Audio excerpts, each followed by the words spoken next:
Headlines 93.3 Real Talk Radio Warchant TV begins right now. It's Florida State Miami week, and away we go. There's Ira, there's Corey. Thanks for joining us, everybody. And before we get going, yay, sausage!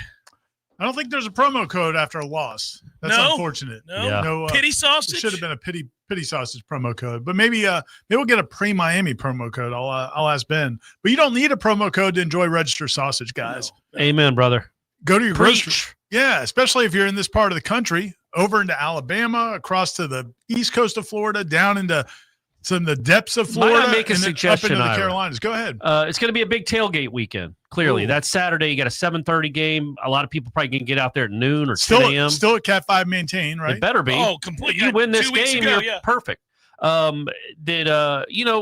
You're probably going to be drinking a bit, not you, but the Royal You. There's going to be a lot of people listening to this that are probably going to be getting after it during the day, watching Texas, Florida, watching the huge Alabama-Vanderbilt game. That you're going to want to soak up some of that alcohol. And what soaks up alcohol better than a big old fat Register sausage? There it is. Nothing. That's all you need. With a big bun, and you just get after it. And eat them throughout the day. Like, you don't want to eat 3 at a time. No. But eat 1 at 11, 1 at 2, and then 1 before you go into the game. Or you soaked it all up. Or you start your day with the short links for breakfast. That's me. That's me right there. Jeff. 100%. Then maybe you break them out at the tailgate. Okay. And then maybe a post-game. Post-victory sausage. Post-game link. But if you go to registermeats.com is the website, and you can have delivered it. So you don't have to be at the tailgate at Doak to enjoy it. You can do it at home. Go to registermeats.com, have it delivered to you. Or if you're in this part of the country, up into the Carolinas now, it's just constantly growing the footprint. It's hard to keep track, but get your Register sausage, all the different varieties, and they're all delicious. Somebody asked in the chat right off the bat, what's our favorite Florida State Miami game memory? That's a toughie because there have been so many. And a lot of the most memorable ones are not always the best. Yeah, that's the problem with this rivalry is always the close games when they're both really good. The 26-25 hurts my feelings to this day. Yeah, the wide right. That's that one is even more painful to me than the second wide right. Because I was a kid, kind of. I was young, and it hits you harder. Maybe the 89 game, beating them, Toretta.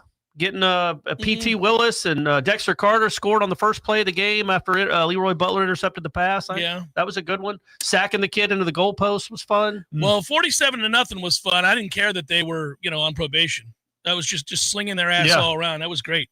James B. coming in strong right off the bat. Let's go, James B. Hello, headliners. Y'all believe that James Williams is a liability at this point. Would you like to hear reports that Amari is getting work at defensive end this week? I would.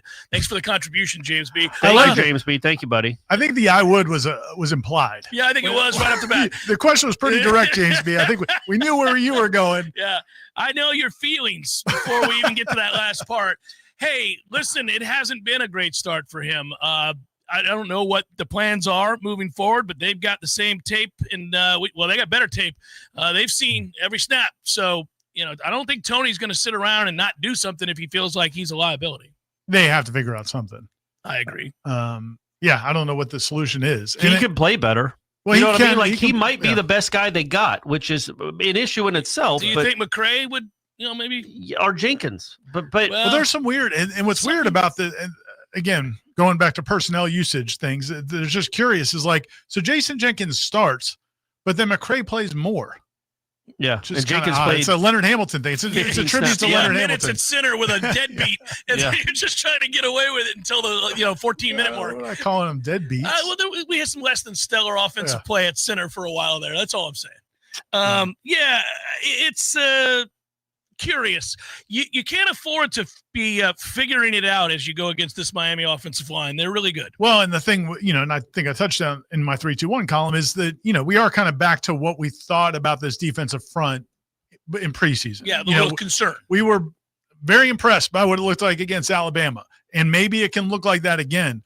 But clearly, if they don't play with incredible effort and tenacity, it's not going to look like that. And that to me, can they re-spark that fire? Or you might that's a weakness. Like most teams have weakness, and that might be your problem, weakness. Though, it is, but I mean, it is. People but we did see things out of them in that first game. It was there. But if you look back in hindsight, Alabama's like 96 in the country in rushing. They're averaging like 81 yards or 95 yards a game on the ground. Like they're just against Wisconsin, against Georgia. But even in the pass rushing, like you saw, they looked better. And I think I said this on Wake Up Warchant. I think maybe this front seven's greatest strength is just playing hard. If it plays hard and plays fast, that can erase a lot of maybe talent inequities, or at least make it even. And I just don't think they brought that on Friday night to the level they will bring it on Saturday night. Like, I do think they're going to play with hair on fire. They might not just be good enough, but I think they're going to play at a different level, and they're going to make Miami feel them, and you'll see if Miami can respond to it. Yeah, it's interesting because I have no doubt that the energy, the intensity, the focus, all of that, it's a rivalry. They hate each other at night. Doak Campbell, 7:30. It's that you're there to play with their hair on fire. It's just a question of whether or not they're good enough. And we don't know. We won't know until we see that game. And, you can suspect yay or nay on that. But we really don't know because the Alabama game did happen, and they were more physical, and they did shut that down. But as Corey correctly pointed out, Alabama has not been able to run the ball this year. That is surprising to say the least, given that coming into the season, they were thought to have one of the best offensive lines in the country. Well, they don't. They should give it to the Proctor kid. Put him in the backfield. It's bizarre. But subsequently, you played two teams that couldn't do anything about it. You could do anything you wanted, which in retrospect wasn't great, but it was what it was. And Virginia was the more physical team for long stretches of the time in this last game, and kept seeing the pile moving forward upon contact. That was frustrating. That has to stop. You got to, and I do think they'll play with a ferocity that we didn't see against Virginia. I wonder, Gus has moved the ball against everybody. And again, two teams that couldn't compete, but Gus has moved the ball against everybody so far. Are they able to really hum on offense in this game the way they have so far this year against a very good Miami defense? And if they do, does this turn into a shootout? I mean, if you're trying to write the script for the game, where are you at on a Tuesday, boys? How do you think this game goes? I know what the odds makers say about the total. What's the over on? What is the over? It's 54.5, I think, something like that. It's right. I feel like you're going to have to score in the mid-30s to win the game. You're going to have to score in the 30s to win the game, I think, either team. Yeah, so you're seeing this more of a if is that a shootout anymore? I don't know, but if you write the script for a Florida State victory, you're saying 31-24, 31-30, 30-27, something along those lines. Because I asked this yesterday on the show just to the listeners, like, what do you think? Are we looking at 20-17, or is it a low-scoring game, or do we feel like this is going to be a higher-scoring game? Yeah, it's so hard to tell. It's weird that we're 5 weeks in and you really don't know exactly how good Miami is. If you look at the names on the schedule, it looks like they had a pretty good schedule so far. They played Notre Dame, they played Florida. USF is a solid team. But really, I don't know that they got Notre Dame in that kid's first start. Yeah. And a quarterback, and then they got Florida where they've just fallen apart. They got South Florida after the Florida win. They beat Florida, which looked like a big deal at the time. So it's just, we don't know. And they got to play all those games at home. So I think we have a better idea of what Florida State is at this point. I don't know if we know how good Miami is on either side of the ball, and they're having to play their first road game. How do they handle that? They have a freshman wide receiver who looks great so far, but this will be his first game outside of that stadium. So there's just, it's weird though that we're 5 weeks in and we still don't know exactly what Miami is. Yeah, well, they're good. They're not unbeatable by any stretch. Well, obviously, nobody is. Very few teams are this year. Nobody is. Yeah, I would say that's a good point, Ira. Though I think the part about the first real road game. Yeah, I mean first road game period. Like, this will be a hornet's nest. I mean, this is going to be nuts on Saturday night. Yep.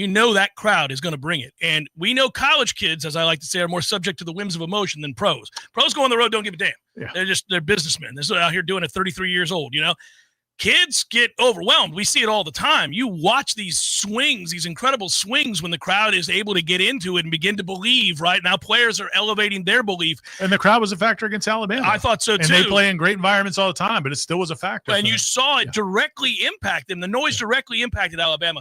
This will be interesting. I know Carson's played in a million tough environments, having come from the SEC, but a lot of the other guys haven't. And again, for the first time this year, if things go poorly early for them, if Florida State is able to make a few things happen offensively, I think, especially you get this crowd into it. Imagine you get a 40, 50-yard touchdown, something like that, and lift the lid. The place goes berserk. Now, that kind of tumult is interesting. You watch it affect players, even players who are very experienced. So, yeah, Florida State's fans we got to bring it. It was going to be a good game no matter what, but I do think that some of this lines up well for Florida State. I mean, I do think that they're going to be as focused as they could possibly be. Like you're not going to, and we talked to Deuce Robinson today. We talked to Jabril Rawls, and David Johnson, the running backs coach, but they all talked about just the attention to detail this week was so much sharper than what it was last week. And it should have been last week. But, man, it's just human nature. You get feeling good about things and you start overlooking things. And then when you have a game where you have so many mistakes on tape and so many things you didn't do that you thought you would do, man, those are great teaching moments. And so if they've applied those, plus with the sting of the loss, Miami might get Florida State's best effort. They might have gotten it anyway, but I feel very confident they're going to get it now. I liked, because I felt it too. Like, obviously you never want to lose. It's not a great loss, but you weren't a 30-point favorite. That was always, I thought, going to be a close game. When you get your first 3 drives are OPI punt, crazy fumble that gives them a touchdown, then an even worse interception at the 5-yard line, and then they go and score. You're down 14-0. Your offense had the ball 3 times and done nothing except giving them points. I was really, really encouraged by the way, and I know it was Virginia, not Miami or Clemson, but we were there. I mean, that place was as loud as probably as that place is going to get with 50,000 people. And I thought the offense responded really well. I thought Deuce made big plays. I thought the quarterback made some plays. They made some tough runs. Randy Pittman, I liked the way the offense responded. They didn't punt after. I don't think they punted the rest of the game. They just had to couple bad plays and a 4th down decision. Yeah, and real quick, and so you were bringing that energy a little bit to the wrap, and I was not feeling it at the time, but I do feel like looking back, I agree with you. I think the offense deserves a lot of credit for 500 yards, coming back from the hole they were in. Again, it's hard to walk away talking positively about it, but yeah, there's no question. There's a lot of good things. They put up 38, even if you don't want to count the 3 in overtime. They put up 35 and 514 yards on the road with the worst start imaginable. So I did like that they didn't just spiral into an abyss like some teams do. Well, I think that speaks to a mentality that has certainly flipped this year, and you're right to point it out. But the only thing I'll push back on, Corey, they moved the ball. I mean, they were moving the ball on both those opening drives easily. They were You had you're at the 38. You're at the 38 when you fumble the ball, but you're at your own 38. But you have nothing to show for it. But I'm saying you're running the ball. That's a long run. It's not like you're getting stoned. And then you're at the 5-yard line because you went right down the field. Right. I mean, But when things go against you, you've seen it. They could have panicked. I'm not discrediting that. Yeah. I'm just saying that they knew they were moving the ball. Right. The stuff they wanted to run was there for them. It's not like they were getting stoned from the beginning and then had to figure it out. Right. Yeah. I mean, even the PI call, the offensive is ticky-tacky. It's because his arms were extended. Yeah. And he admitted that today, by the way. He said he had both hands on him, and that was a mistake. Yeah, I mean, and I don't know if you could tell it on TV, but I tweeted about it. That I don't know what referee that is, back judge. I don't know, whoever that referee was back there that came up calling it. Dude, he was so fired up to throw that flag. It's like it was like, I got you. He was adamant. It was like a referee in Cameron getting to call a charge. It really was. He was we're going this way.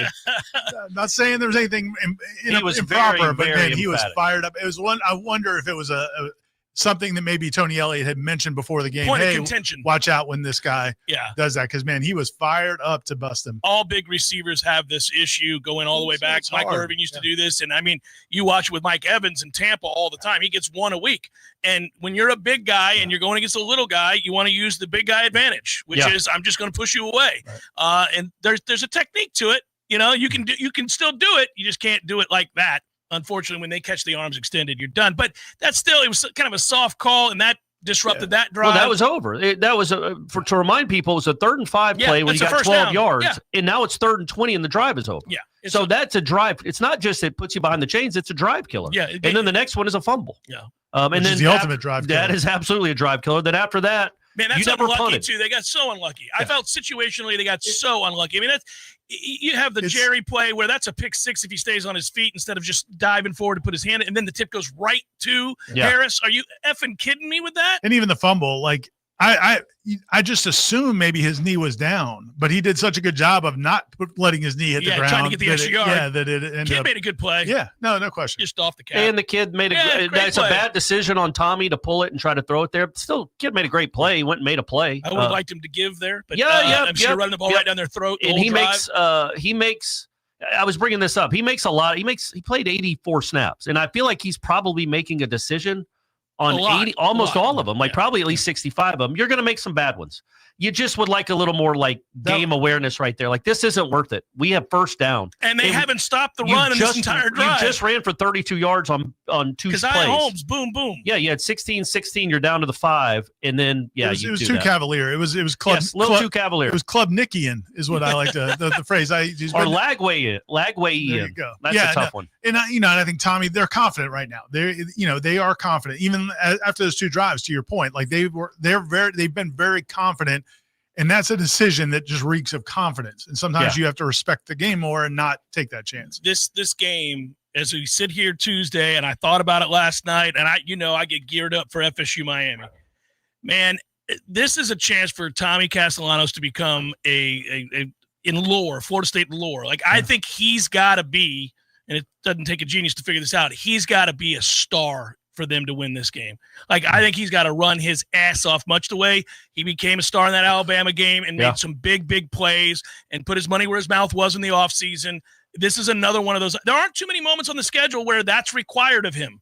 This is required of him this weekend. I mean, and he's got it in him. Oh, yeah, he's got it in him. He made some poor plays in that game. He made some great plays in that game. And it's who he is. And but he's gonna need, more great. Like the throw to Pittman, the throw to Deuce that he bobbles. Like, those are great plays. And then we forget, because maybe he did score a touchdown, but he had some big runs in that game too. And he is the great equalizer with those defensive ends. Ruben Bain's really good. Really good. He's not as fast as Tommy Castellanos, and if Tommy Castellanos will get outside of him repeatedly. I do hope I wondered if he was a little slowed by the ankle in that game. He didn't look quite as explosive. And so you'd like to hope that maybe another week, maybe he didn't have a setback, and you see the explosiveness out of him. But man, it's not just going to be about him. Yeah. I mean, Chroma has to play well. I mean, all these guys have to play. It's a Sawchuck kind of game. Jalen Lucas, give him a ball every now and again. Throwing that out there. Maybe. Keziah, we'll see in, I guess, Gainesville. Thanks for those 32 yards. We talked about it. I'm sure you brought it up on the Smash. We talked about it in our conversation yesterday. There is no real rhyme or reason to some of these substitution patterns on both sides of the ball. There's some things you see where you're like, we asked David Johnson about Keziah, and he didn't really have a great answer as to why those were his only 2 plays of the night. And then Jalen Lucas asked Norvell about that last week. Yeah. He had 1 play in this game. It was an 8-yard just in and around where he showed some real wheels. 2 other snaps, though.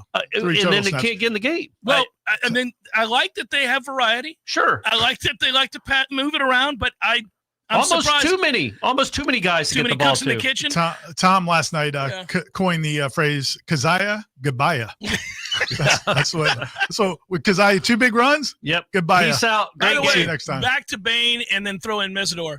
The thing about they're just going to read those guys. You're not going to block them. You're going to read those guys, and that should help neutralize. This is where having a quarterback that can really run is a savior, because I don't know that physically you would be in real good shape here against those 2 But nobody would. I mean, those are NFL guys. Those 2 stud NFL guys, but now you just read them. Yep. And you've got ways to neutralize those guys, most notably number 1 in his feet, but then you've got Lucas and, well, theoretically Lucas, but Danzy running side to side. Glenn just asked in the chat if Roydell's back, and he is back. And David Johnson talking today, the running backs coach, is excited to have him back, because Roydell, not only being a physical runner, he's their best back in pass protection. Yeah, that's a tough one. That's a tough one, Ira. That's a tongue twister. You just got to go straight with the pass pro.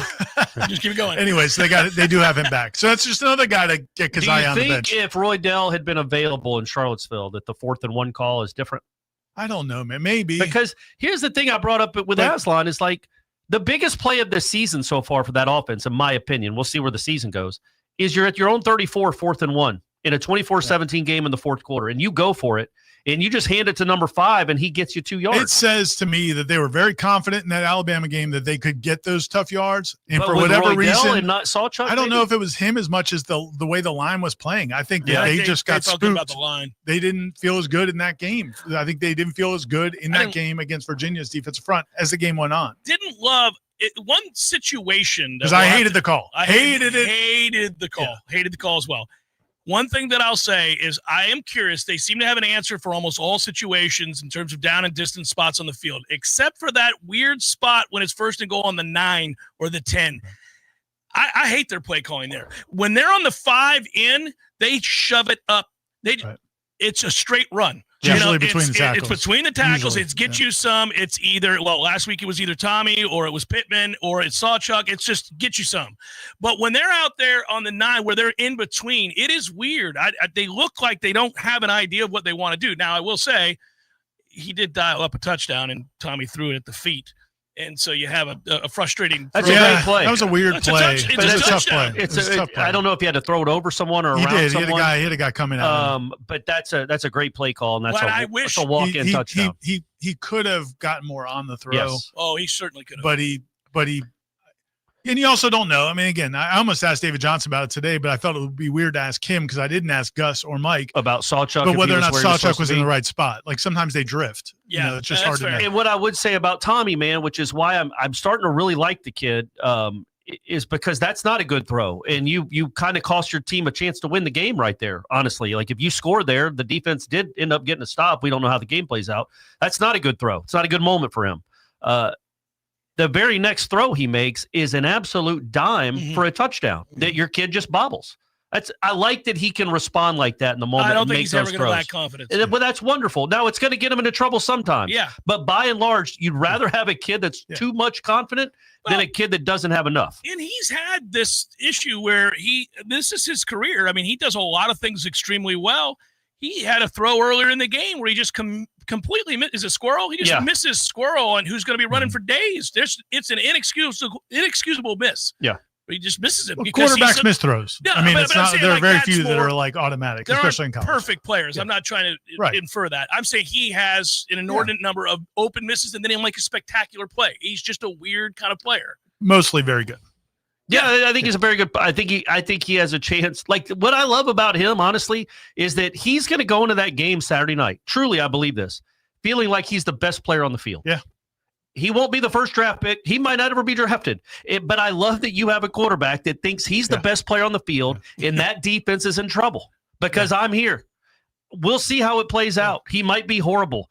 I just love that you have a quarterback with that kind of confidence and some real ability that's hard to deal with. I thought we saw some hints of that with DJ last year. Yeah, I thought in the Cal game, especially the Cal game. Well, no, that's the Boston College game right up until halftime. I thought, similar type personalities. Chipping the bricks really shook him. It shook him a lot. I think it changed everything about the season, everybody. It shook the program to its core. Seminole Headlines, 93.3 Real Talk Radio, Warchant TV. Budget Blinds of Tallahassee is your local window covering experts. They do it all. Blinds, shades, drapery, shutters, even home automation. And they'll be there with you from the design to the measuring to the installation. Budget Blinds is with you every step of the way. Hello, I'm Gary, the local owner of Budget Blinds. Let us help you with your Picture this. It's midnight and you're lying in bed, scrolling through this new website you found, hitting the add to cart button on that item you've been looking for. After 15 minutes, you decide you've done enough damage to your wallet and decide to check out. But you remember that your wallet or a credit card is in the living room and you don't want to get out of bed to go get it. Just as you're getting ready to abandon your cart, that's when you see it. That purple shop button. That shop button that has all of your payment and shipping information saved, saving you time while you stay warm in your bed. That's Shopify. And there's a reason so many businesses sell with it, because Shopify makes everything easier, from checkout to creating your own storefront. Shopify is the commerce platform behind 10% of all e-commerce in the U.S., from household names like Mattel and Seminole Headlines to brands just getting started. Shopify gives you that leg up from day one with hundreds of beautiful, ready-to-go templates to express your brand style and forget about all the code. Tackle all those important tasks in one place, from inventory to payments to analytics and more. Spread your brand's word with built-in marketing and email tools to find and keep new customers. And did I mention that iconic purple Shop Pay button that's used by millions of businesses around the world? It's why Shopify has the best converting checkout on the planet. Your customers already love it. If you want to see less carts being abandoned, it's time for you to head over to Shopify. Sign up for your $1 per month trial and start selling today at shopify.com/warchant. Go to shopify.com/warchant. Shopify.com/warchant. Appalachian Parkway. Some men follow the crowd. Others take the long way, the wayward way. At thewaywardgent.com, we've curated the gear, gadgets, and grit every respectable man needs, from the fairway to the fire pit. We've identified the top-rated Amazon finds, so you don't have to. No fluff, just the good stuff. Visit thewaywardgent.com for the man who's not afraid to live a little off course. Thewaywardgent.com.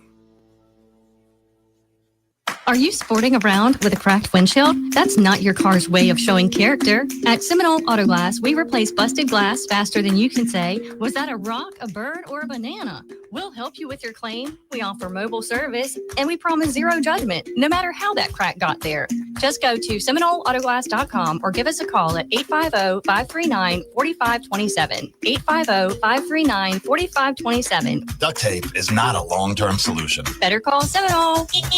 Life is stressful. Dinner shouldn't be. That motto is why Register Sausage has been doing business in the Florida Panhandle and Lower Alabama for over 75 years. A proud sponsor of Seminole Headlines, Register Sausage always provides the best Southern smoked sausage to over 140 grocery stores and restaurants throughout the Southeast. Headliners have discovered the Register's difference. You can too. To find a store that carries Registers near you or to buy directly, head to registermeats.com. That's registermeats.com. Register Sausage. Yay, sausage! Seminole Headlines returns now. Head to YouTube and search for Warchant TV today to catch the show live or on demand. Now, here's Jeff Cameron, Ira Schofel, and Corey Clark.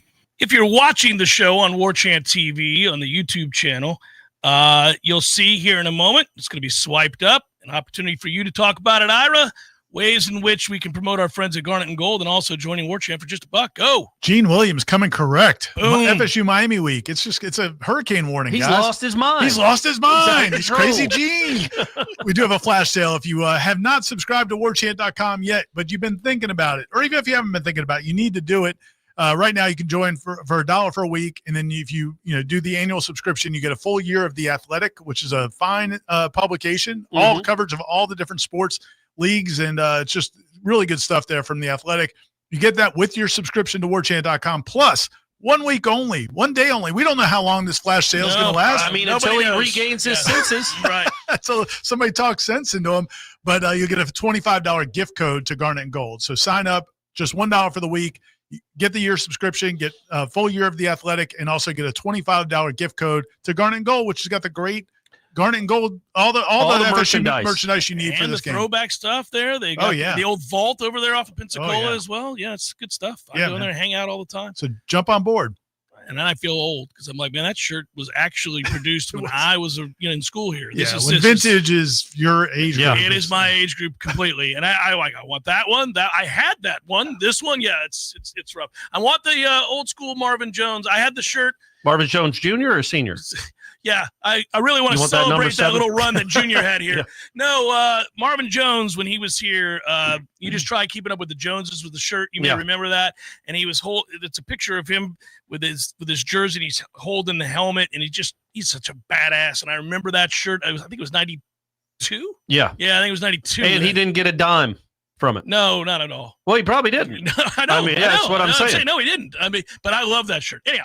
Name, image, and likeness. That's what it was made for. So it's kind of been perverted a little bit. You think it's been bastardized a little bit? But I feel like that's what it was made for. Noel Sage wrote, the line for this game is following a similar trajectory as the UVA line. Started at -6.5. Now it's at -4.5. Is Vegas telling us something? Well, I think you look around right now. Real quick, just to clarify, because Tom jumped into the chat to clarify. The flash sale is today only. Oh, it is a flash sale. Buddy. So it is. Guys, you got Gene's not quite as crazy as we thought. We got like 10 hours to get this taken care of. Crazy Gene's got hours. a small window. Yeah. No, so I think lines in college football, there's actually a trend here. You guys may not know this. I like to gamble a little bit. You're seeing a lot of really small lines, and I think it's in reference to the parity we're seeing in college football. It's like NFL, man. Doesn't appear to be too many dominant teams. Oregon maybe. I don't know. Ohio State maybe. I don't love their offense right now. I do love their defense. And Oregon might be dominant, but they went to overtime. Right. Well, you know what I mean? Yeah. You know what I'm saying? Like these are all road games are tough. Yeah, so you're right. I just don't think you're going to see too many games against upper crust teams or the decent teams in college football where the number is going to be huge. Do you think it's as much because the talent is getting spread out because of the transfer portal, or do you think it's because teams can't build dominance because it's hard to keep on their players, and it's hard to just build the continuity. It's the same thing. It's both. It's yeah. the same thing. No, what I'm saying is two different ways of looking at it. You're making the point on both sides, which I think is fair, because I don't think you can build talented depth because if I'm not playing and I know I can play and there's plenty of people who need me, I'm gone. Well, think about Alabama should have Earl Little. Yeah. Earl Little's Florida State's best player on defense, and he left Alabama. Alabama could use Earl Little. Yeah. By the way, I just think when you talk about how just goofy this sport is now, if Taylor, I think is his name, is the Georgia wide receiver that drops the touchdown in the fourth quarter that would have put Georgia up 28-24, and they would have won that game. Yes. He drops it. Kalen DeBoer would have been on the hot seat after that game.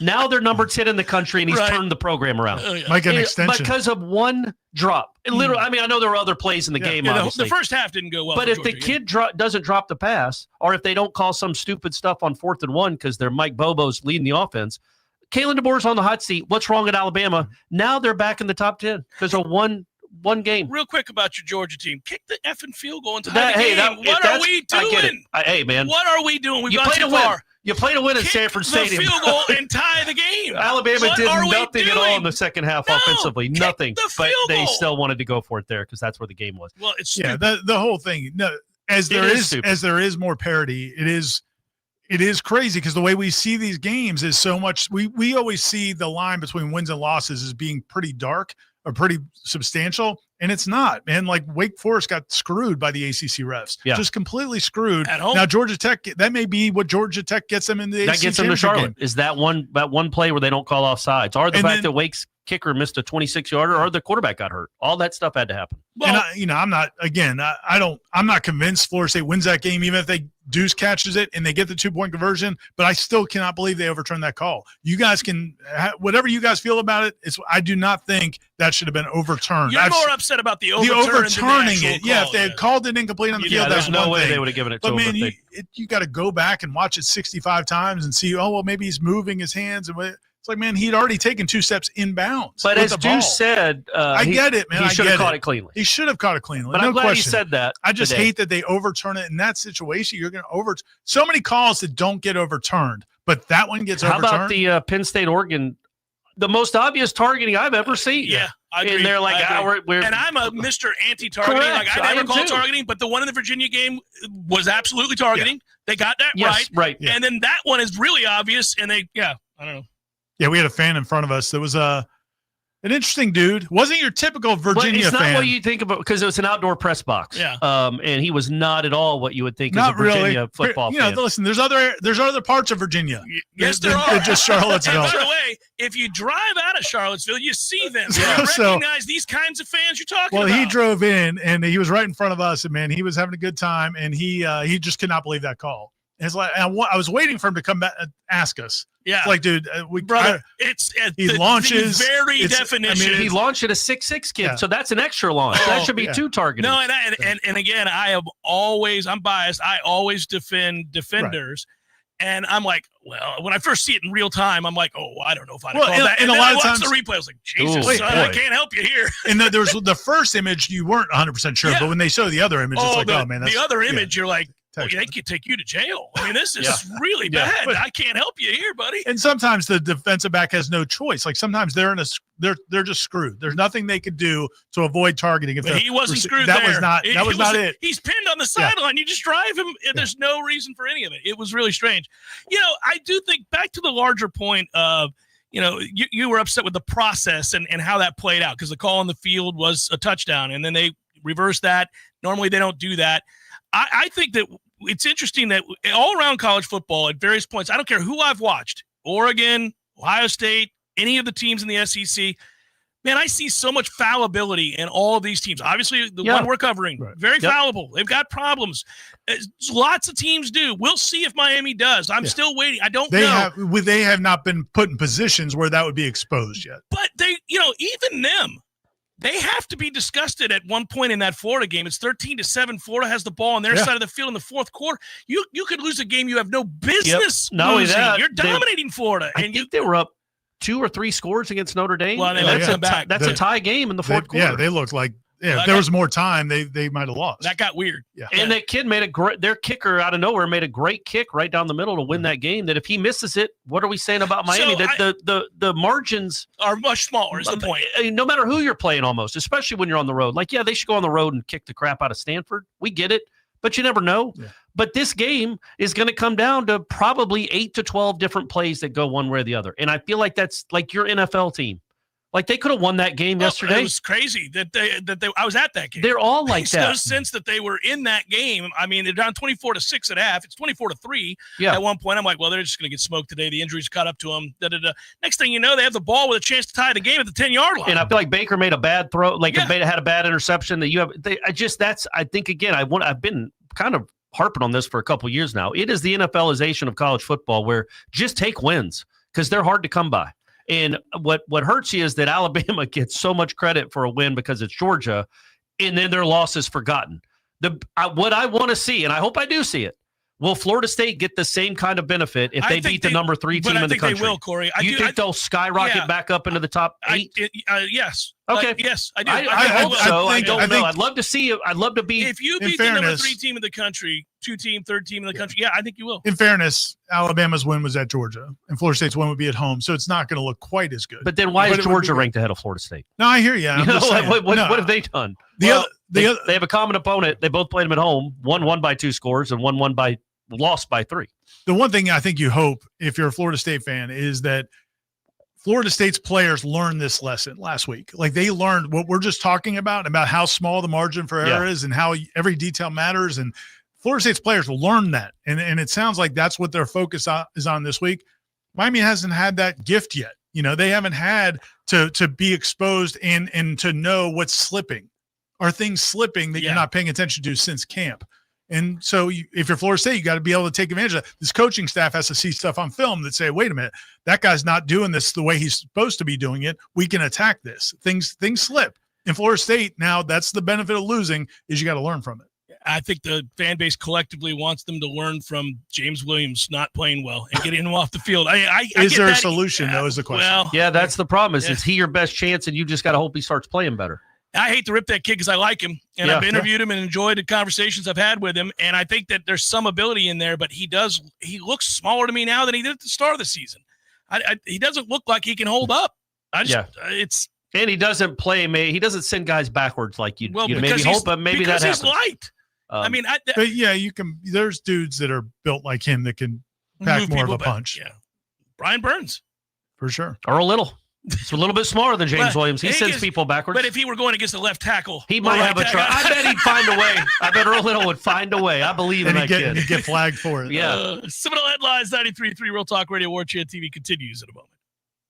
Your local news now. Florida is looking for input on what oyster harvesting in the Apalachicola Bay should look like. The Fish and Wildlife Conservation Commission is hosting rural workshops over the next few weeks. The FWC suspended the wild oyster harvest in the bay 5 years ago after the population collapsed, but that will soon change. The agency has a preliminary framework on how to reopen commercial and recreational harvest in the new year. The specifics for licensing, bag limits, and the season itself have yet to be finalized. The next meeting is on October 7th in Apalachicola at the Chapman Auditorium. Those who are unable to make the meetings can submit their comments on FWC's website. Wakulla County residents will no longer be able to put the recyclables out for a curbside pickup. Residents will now have to take recyclables to the county landfill instead. Waste Pro halted curbside service on Monday after 14 years. It comes after a decision by the Wakulla County Commission in August. This is Rachel Anay with Real Talk 93.3 Local News Update. Brought to you by Macklemore Systems, Tallahassee's go-to Mac store. Check them out online at MacklemoreSystems.com.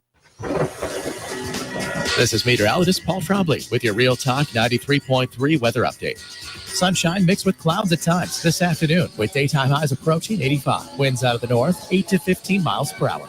Partly cloudy tonight, lows level off around 68. Partly cloudy tomorrow, highs level off around 88. Mid-80s Thursday and Friday with a slight chance of thunderstorms Friday. This report is brought to you by the Lawn Johns. For all your landscaping and lawn care needs, visit thelawnjohns.com. Right now, 76. Hey, you. Can't you read the sign? It says, keep off the grass. Oh, but I just wanted to feel it. Excuse me? I wanted to feel what it was like to have an amazing lawn like you do. It always looks so good, even in the summertime. How do you do it, neighbor? They're called Lawn Johns. They come once a week. Maybe you should give them a call so you can tell other people to stay off your lawn. How's that sound? Ooh, yes. I would love to tell people to stay off my lawn. For the very best in lawn care, call the Lawn Johns at 850-322-2567. Stay off my lawn. The Florida Bright Future Scholarship isn't just about covering tuition. It can help you pursue your dreams at any Florida State University, community college, or eligible trade school. Whether you want to become a teacher, study engineering, learn a skilled trade, or start your own business, Bright Futures can help you achieve your goals. The best part? It's funded by the Florida Lottery. So when people play, students win. Visit floridabrightfutures.gov to learn more about your options, check your eligibility, and start your application. Your bright future starts here. This message is brought to you by the Florida Lottery and the Florida Association of Broadcasters. Life is stressful.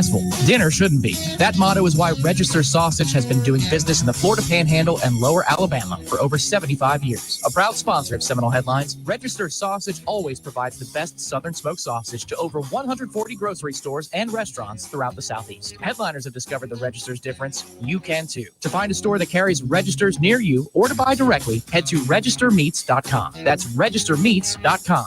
Register Sausage. Yay, sausage! Seminole Headlines returns now. Head to YouTube and search for Warchant TV today to catch the show live or on demand. Now, here's Jeff Cameron, Ira Schofel, and Corey Clark. We have some other great bit of news to share with you guys as well. Our friends at Tavello in the stadium. This is a monster moment. And you guys, I think it was in the text, Ira, where will that stand be? So it is going to be in the main concourse of the south end zone. Tavello Brewing is in the house. The south end zone? It's the one on the south side. So opposite north. Yes. Okay. Yeah. Perfect. Thank you.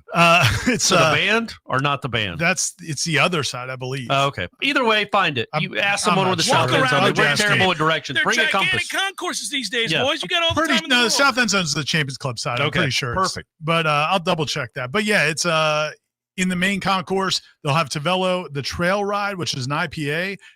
Enjoy it, love it, taste it. It's going to have a limited supply, so get there early. Don't be thinking you're going to get your Tavello in the third quarter. Yeah.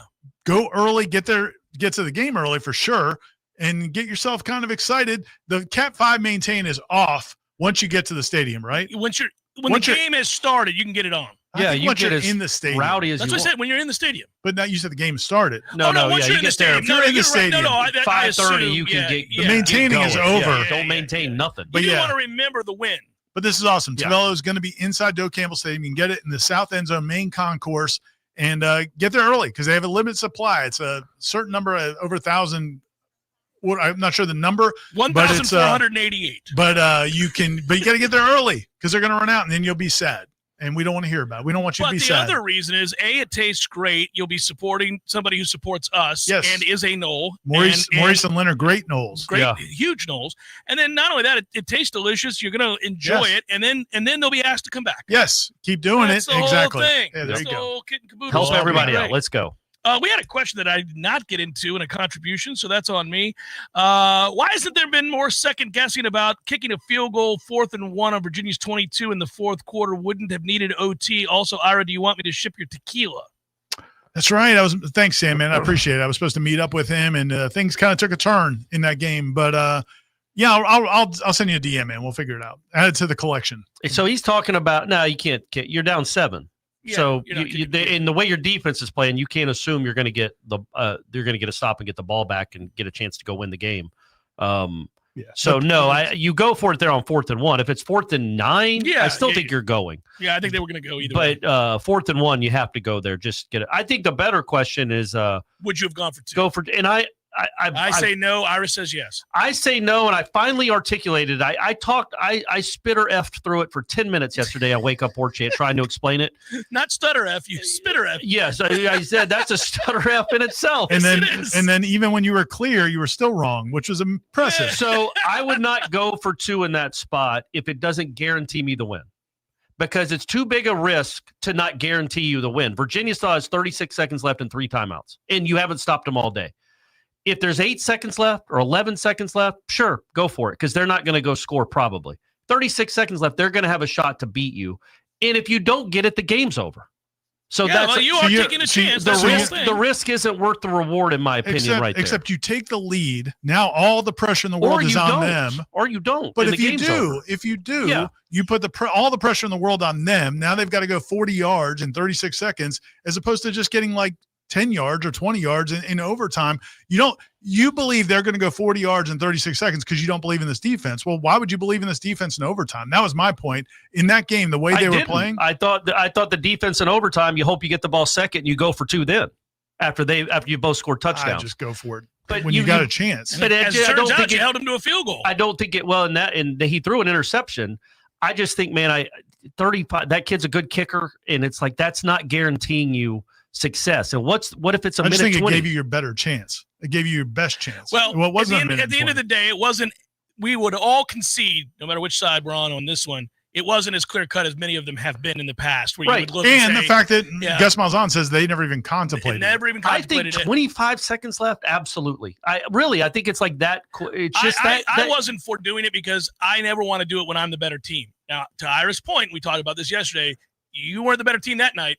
And your defense wasn't. You would have been stealing the win. Yeah. And go for stealing the win. But this wasn't as clear to me as it was when Brian Kelly should have gone for 2 against Florida State. Correct. No doubt. That was dumb. And they also were thoroughly dominated by Florida State that night, and a gift to be in that situation. He should have gone for 2. Plus, Florida State's defense was exhausted. Yeah, you got to score. You could have called anything. He would have walked in. Daniels is your quarterback. Yeah, you were starting to shred him. I bet he regrets that every night when he's laying in bed. That's crazy. But like the Wake Forest coach did the right thing, even though he was at home because he was. They weren't the better team. But also, it was the first overtime. He's going to have to start going for 2 anyway. Yeah. So might as well. You got one play to win it. Yeah. I just didn't think this was one play to win it. It was one play to take the lead, but it's also one play to lose the game. And think about how jacked that defense would have been when they went back on the field with 36 seconds left in the lead after you fought all the way back. And the coach believing in that offense to make that play. Man, I feel like that Virginia team getting 4 downs instead of 3, knowing they only got to get 35 yards. It would have been tough. It would have come down to a kick, in my opinion. You just hope he missed it. And the kid should have missed it in overtime anyway. That was the most disappointing thing of the whole game. That he drilled it? Then he made it. What's the matter with you? Yeah, Nobody I don't think anybody in that stadium thought he was going to make that kick, and he just smokes it down the middle. Well, and lost in the shuffle there is we had a missed kick, and if it's a 45-yarder. Yeah. Yep. Kind of got to make that kick. Well, you're going to miss some kicks. You didn't miss it bad. You're going to miss some kicks every now and again. That's a tough one to miss. Yeah. Well, but that's all the things that had to go wrong for them to lose that game. And that's what with the kind of overarching sentiment of this show and this season. Well, really, this college football sport now is this life is that, man, most of these games are going to come down to a few play, like the Pitt game. I'm not expecting Florida State just to beat them by 40 points. That could be a tough game because it's Pitt. It's going to be a tough game. So that's to me. At NC State's going to be tough. You've got to make plays, and that's going to be the challenge, especially with what you have on defense. Yeah, because you can't be mediocre on defense. You don't have Verse and Fisk and Renardo Back in the Green. day, I used to say, if you can't defend, you can lose to anybody. Yep. And we talked about that. Because, in theory, if you were good on defense, and we'll see, what if they shut Miami down? It could have just been a bad night at Virginia, and that's a very good offense. I think Virginia's a good offense. They got a good running back, good quarterback, a good receiver. They got a good offensive line. But let's just say this. Like, in theory, if you were good and you knew you were good on defense, you ought to blow NC State out. They just lost. They lost to Virginia Tech. One of the worst teams in the country. Yep. Virginia Tech is awful this year. You can't. I don't know.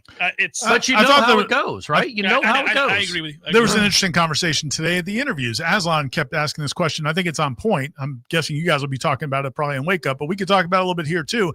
Is just this team seems to play better when they're hungry.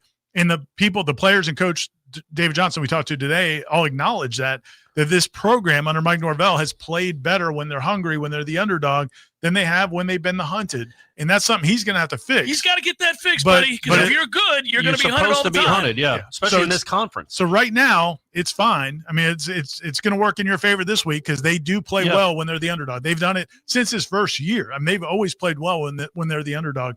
But now you got to, except last year. You got to rep. Yeah, they were underdog a lot there the second half of the season. But in general, play well at all. That's when they played their best. But if they get past this game, man, that's going to be the next big step. It's not going to be like, oh, you beat Miami, you cleared that hurdle, now it's smooth sailing. The next challenge for this team is, can they play with that effort every game, and have that edge? Even when can you play hard and like that physical? We know they're going to be fired up and playing like crazy rabid dogs Saturday night.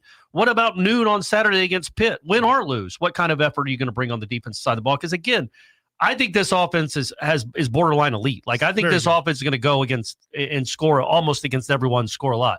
This defense, it's got to be the aggressor to have a chance to be good. I do have a question for you both, though, about the offense, which has produced and been awesome so far this year. Concede. Are you a little worried that people will say, well, we're going to have to stop Deuce, and I don't see another receiver lighting it up? Like, where's Squirrel in this offense? They don't have a bunch of guys with a bunch of catches. Right. I mean, I would think at some point Deuce is an NFL wide receiver. He's a monster. Yeah. It's very obvious. That's been fun. That's been a fun development. His coming out party is cool. Yeah. Teams are going to say, no, you're not beating me. Yeah, but I think if you do that, I do think they have options. I mean, I think Wayne McCoy, that was a really impressive play. I think Squirrel, we've seen it. And then the tight ends. I mean, Randy Pittman's a nice player. And Javen Boggs will be back. He's been out. Those tight ends, though. Javen Boggs has been out. So I think they're going to have some really nice pieces. So yeah, if they're going to try to take away Deuce, I do think they have other weapons. But in that game, it was just, man, he was feasting. Oh yeah, no, that matchup. I don't know what Virginia was doing. There was a stretch there where I was like, man, you better get that kid some help. Yeah. I mean, he can't. There's nothing he can do. Especially once they start throwing back shoulders. Now, if you're a corner, you have no prayer. But best throw of the night. What was the back shoulder? Tommy's back shoulder laser? That was an NFL throw. Yeah. There's unequivocally that is a brilliant throw. It's on a rope. So if I'm going to be critical of missing wide open guys occasionally and coming, I got to point out that he hit. That was a laser. The Pittman one too, the dive and catch, and that's a pretty good spot. No. Yeah, Pittman makes that play though. Sure, that's Pittman. But he put it where he could go make that play, and he didn't hit it off the goalpost like he did the throw before. But he had to get rid of it. Yeah. Man, I think when it comes to the other wide receiver though, it's like they're not going to be a passing team. You're not going to have a bunch of catches. I wonder though with there's no way Squirrel drops the ball that Danzy dropped. No chance. Danzy's still learning this position. Can you see it? That moment was, that environment was a lot for him. We saw it. He's got to learn from it. I would have liked that to have been Squirrel White on that route because it's not like he's slow. They still would have been playing way off him, and that's a 25-yard play. No, I think they ended up going down the field anyway. That. The one where he just throws it, and just drops it inexplicably, and then he had the other one where he bobbles and he's able to hold on to it. But he's not a natural catcher of the football. He's a double just catcher yet. right now. But I do think the environment contributed. Yeah, and I don't think Squirrel would have been. I feel like again maybe that comes down to okay, I know Danzy's fun to play with. He's a cool toy, but we need a guy that's used to this stuff. That's why maybe on the 4th and 1, maybe you don't target Amari Williams and Landon Thomas. That's what I was going to say too. Is we keep talking about this the Fable 2-point conversion. If they go in for 2, they're going right back to that play because no way Virginia's expecting them to call that thing again. Right. That thing's going to bust and it's going to be wide open. They got something for Miami too. They're setting up the Canes. I'm sure he was pissed to have to call it because he put it on film now. Oh yeah. He's pissed to have to call. That was a play for the Canes, man. That play was a play for the Canes. The throwback was a play for the Canes. And he was not the throwback. We're talking about the 4th and 1 they didn't get. Oh yeah. Sorry. That was not a play for anyone. No, that doesn't need to happen again. That never needs to happen again. No, I agree with that. Play for despair. But no, the other play, the ball at the feet of Sawchuk, man. I don't think they wanted to show that. But you got to win the game. So let's break it out, and it's going to be a touchdown. Hour number 2, headliner questions forthcoming. Stay with. T-Spark Enterprises, roofing and construction services. T-Spark Construction.com. We conquer all peaks. We fix those darn leaks. Call 850-766-1340. T-Spark Enterprises, roofing and construction services. T-Spark Construction.com. License number CCC 1331204. Craving something different? Discover the bold and surprising flavors of Peru at Café de Martín. From sizzling lomo saltado to savory handmade empanadas, every dish is made with heart, history, and soul. Crafted by classically trained Chef Martín himself. It's not just food. It's a trip to Peru without the plane ticket. Swing by Café de Martín today and taste the tradition. Café de Martín. Authentic Peruvian. Right around the corner. Hey, this is for my homeowner friends out there. You know who you are. When you get your grass cut, you're going to inspect the work, make sure it's good. Get your house painted, check around every corner and edge, make sure that's done right. Get a new roof, get eyes on those shimmering new shingles. Get your septic tank cleaned. Bet you're not popping your head down in there to take a look around. You got to trust it's done right. I'll make it easy. Go see my friend Greg Miller, Miller Septic. They're my guys. I trust them, and you can too. MillerSeptic.com. That's it. That's the commercial. That's the whole thing. Check them out. That's MillerSeptic.com. Ready to spice things up, Tallahassee? Slide into the all-new Tallulah Love Shop, your one-stop pleasure palace. From sensual toys and steamy couples kits to luscious aphrodisiacs and pheromone perfumes that whisper yes. And oh, don't forget the THC slushies, flower, 7-0 kratom, and sweet edible treats that hit just right. Grab your partner or come solo and see the all-new Tallulah Love Shop at 1530 Mahan Drive. More love, more fun, always at Tallulah. Pay-per-view fights can ring up big bills, especially since in the Octagon there is one every few weeks. That's why the Seventh Hill Tap Room right downstairs from Corner Pocket Bar and Grill carries every single fight. Plus, unlike most pay-per-view bars, there's no cover charge. And drink specials too, like $3 select domestic beers and more. And if you enjoy international soccer, Seventh Hill opens early. $2 mimosas on Sundays, anyone? The Seventh Hill Tap Room, 2475 Appalachie Parkway, just downstairs from Corner Pocket Bar and Grill. Many orthodontists in Tallahassee can straighten a smile, but at Birch Orthodontics, they're dedicated to providing the finest care possible. The experienced and friendly staff is trained in all of the latest techniques. So whether you need standard treatment like braces or Invisalign, or you have a more complicated case requiring extra attention, Birch Orthodontics is here for you. Set up your free consultation today by visiting birchorthodontics.com, BURCH orthodontics.com, or call 850-877-1692. At Birch Orthodontics, they create beautiful smiles that last a lifetime. WVFT, Gretna, Tallahassee. This is Real Talk 93.3. You're listening to Seminole Headlines with Ira, Corey, and Jeff. Stay tuned for more headlines coming up next. Your sports action update on Real Talk 93.3 with all the latest odds from Vegas. Texas visiting Florida Saturday at the Swamp. The Longhorns are the 7-point road favorite, 42.5 the total. Miami Hurricanes 4.5-point favorites at Florida State. 54.5 the total at Doe Campbell Stadium in Tallahassee. Kansas laying 3 at UCF. In the NFL Thursday night, Rams a 4.5-point favorite over the 49ers to kick the week off. 47.5 the total at SoFi Stadium. Tampa Bay Buccaneers in action. They're on the road to the Seattle Seahawks Sunday as a 3.5-point underdog. 44.5 the total. While on Monday night, it's the Jacksonville Jaguars, a 3-point dog at home to the Chiefs. Score $500 in rewards at the GBank First Bet VSiN Trifecta. Details at vsin.com/GBank. For more sports betting news and information, go to vsin.com. Mike Sennett, Real Talk 93.3. You're on the list for Macy's Fall VIP Sale. That means you're invited to save big on this season's top designer looks at prices you'll love. Like an extra 30% off Calvin Klein, Steve Madden, Hugo Boss, and more. Plus, get 15% off beauty and fragrance from Estee Lauder, Lancome, and so many others. This only happens a few times a year. Don't miss the Fall VIP Sale today, only at Macy's. Savings off regular and already reduced prices. Exclusions apply. Hi, it's me, Flo, here to tell you that with the Progressive Home and Auto Bundle, you get 24/7 protection, so you're covered no matter where the day takes you. Even bad hair day? Yep. And tree branch fell on my car day? Especially that day. Progressive has you covered 24/7 for your home and auto. How about thought it was chicken, but it was tuna day? Or overnight construction outside my bedroom day? Those days too. Great, because that was each day this week. Been there. Well, at least your home and auto are covered every day with Progressive. Progressive Casualty Insurance Company affiliates and other insurers. Not available in all states.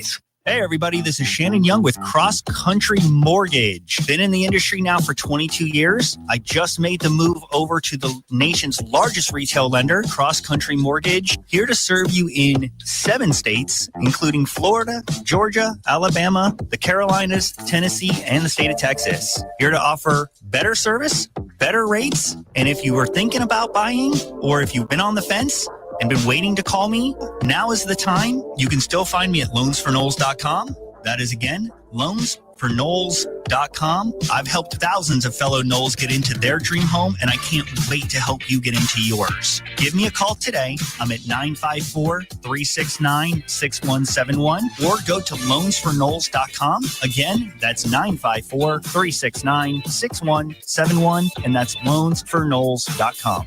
Equal housing lender. NMLS number 373031. What do you need tires on? Your car or truck, tractor or heavy equipment?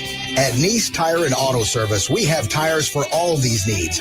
And we service your vehicle from air conditioning and computerized alignment to oil changes and everything else under the hood. Call Nice Tire and Auto today at 574-4100. That's 574-4100 for your scheduled maintenance. National accounts welcome at Nice Tire and Auto Service, 4792 Bluffstown Highway, just west of Capitol Circle. From the championship stage to coaching change and everything in between, Warchant.com remains your home for the best FSU football coverage in the business. Brutally honest columns and features, market-leading multimedia presence across video and podcast, the largest FSU fan community with a staff that combines for over 100 years of experience covering the Noles. When change comes, Warchant.com is your home for analysis from every angle. Warchant.com, your ultimate Seminole sports source. Sign up today. It's time for Seminole Headlines featuring Warchant.com's Jeff Cameron, managing editor Ira Schofel, and senior writer Corey Clark. Your weekly dose of all things FSU, pistols, and pies starts right now. Here's Jeff Cameron. Hour number 2, Seminole Headlines, headliner questions coming your way here in just a moment. As we start hour 2, we do this every week. We say thank you to Dr. Birch Orthodontics. Been a long-time ride-or-die supporter of Seminole Headlines. I was trying to think back to when Molly was the first in the line of the group of Seminole Headlines and Warchant people to kids to go to Dr. Birch. I think that's probably 12, 13 years ago. Damn. And then I think she started sponsoring the show within a few years of that. I mean, it's been a minute. Dr. Birch has been ride or die for a long time with Seminole She jumped Headlines. on board right away. She saw the greatness coming. She knew that Seminole Headlines was going to take over and to really. How'd she handle the loss on Friday night, you think? I haven't talked to her. Probably not well, I wouldn't think.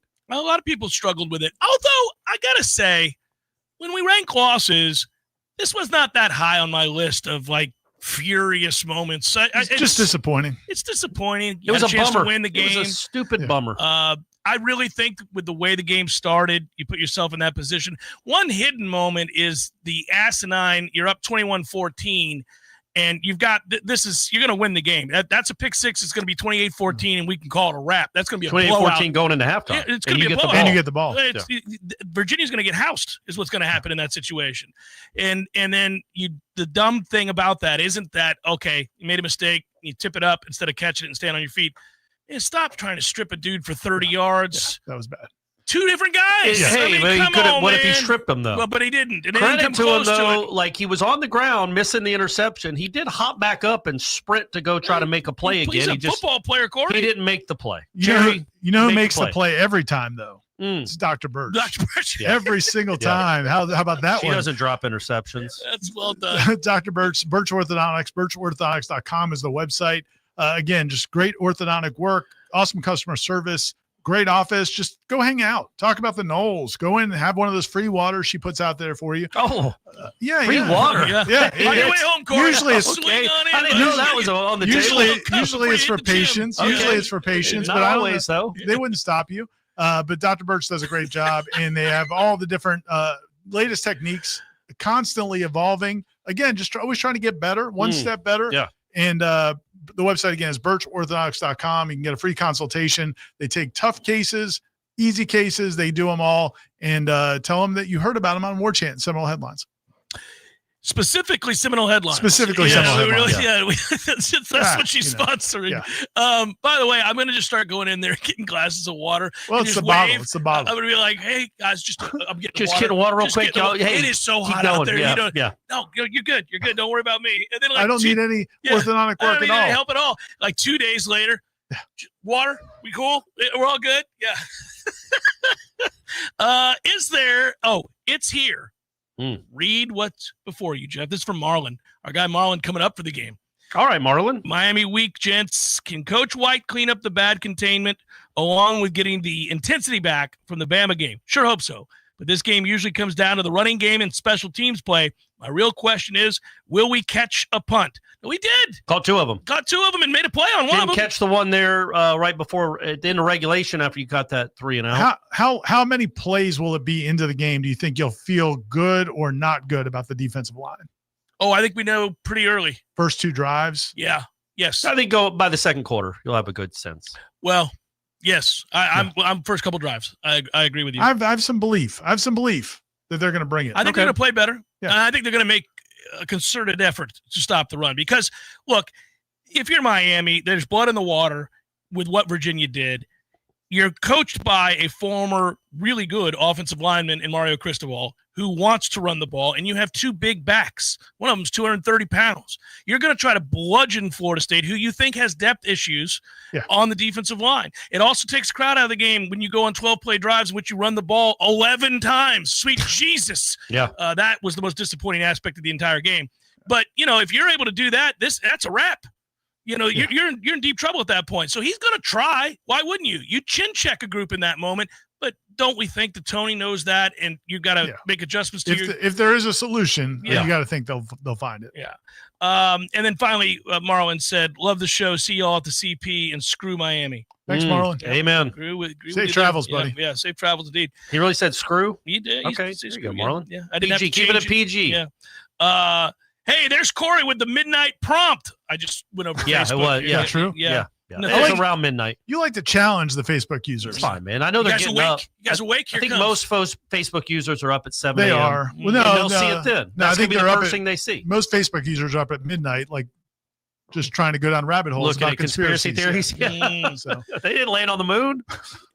There's Corey with the midnight prompt. This is from Nathaniel Hornblower, my man. Having seen the score of the Leon Lincoln nail biter, what's the over-under? Have you broken down that game yet for us? I didn't need to break that down. I could have done it beforehand. I did do it beforehand. I told everybody, don't.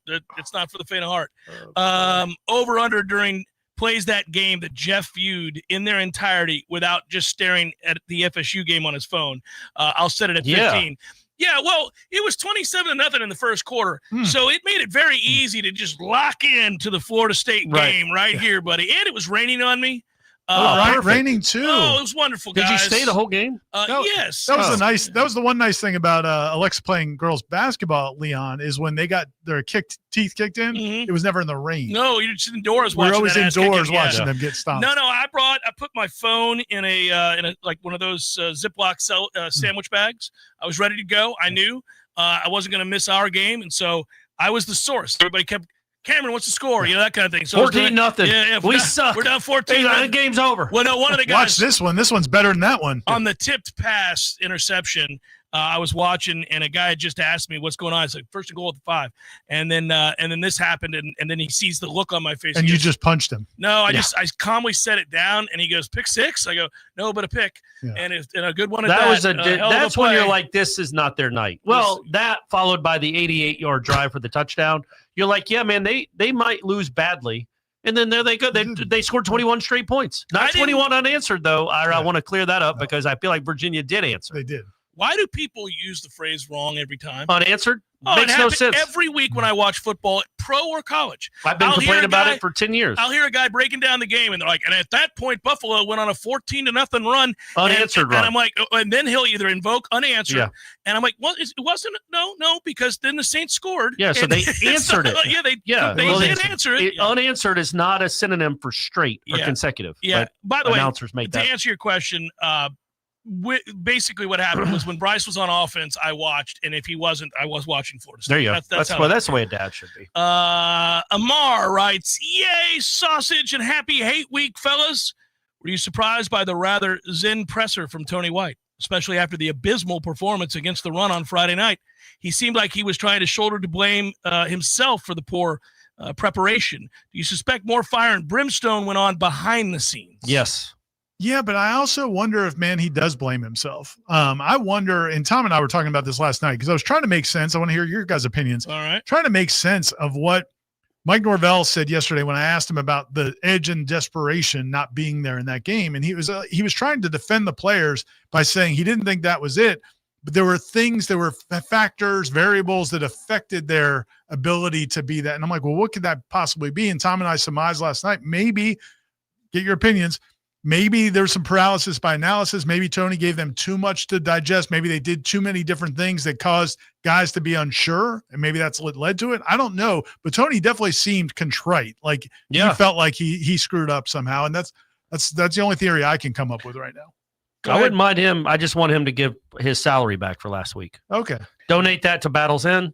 Okay. You let us down, Tony White. You let us down. But we're all good if you give your money back. I think, Ira, to specifically answer what you're saying about Norvell, when I watched this game, was I mad at a team ran for over 200 yards against us, against Florida State? Yes, I was very, very mad about that. And it was noticeable, the push after contact. Yeah. That was troubling.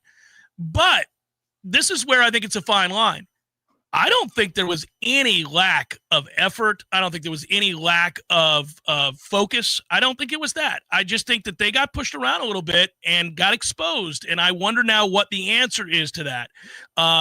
Do you change your front when you're facing a team that wants to be physical and is going to run the football against you? Do you now recognize that maybe you don't have the personnel you thought you had? Maybe you got fooled by the Alabama game. Maybe you realized, because as Corey again pointed out, that Alabama hasn't run against anybody. So maybe that was a little bit of a false read on what your personnel is. And so he's probably pissed that he didn't recognize that in advance. But I don't think they lacked tenacity or toughness. Except when the contact was made, they weren't the ones giving the blow. They were receiving the blow. And I just wonder if there was some hesitation there, maybe because guys were thinking too much. It's just a theory. But okay, we agree to some extent, but I think Earl Little was delivering the ball. Earl Little's a unicorn. But he he's also one of gave one. up a 36 or 26-yard touchdown. But Earl Little, you're never going to worry about him being physical. It's the other guys. There were guys that came to the party ready to hit, but they either didn't technically wrap up and do the things they needed to do with leverage.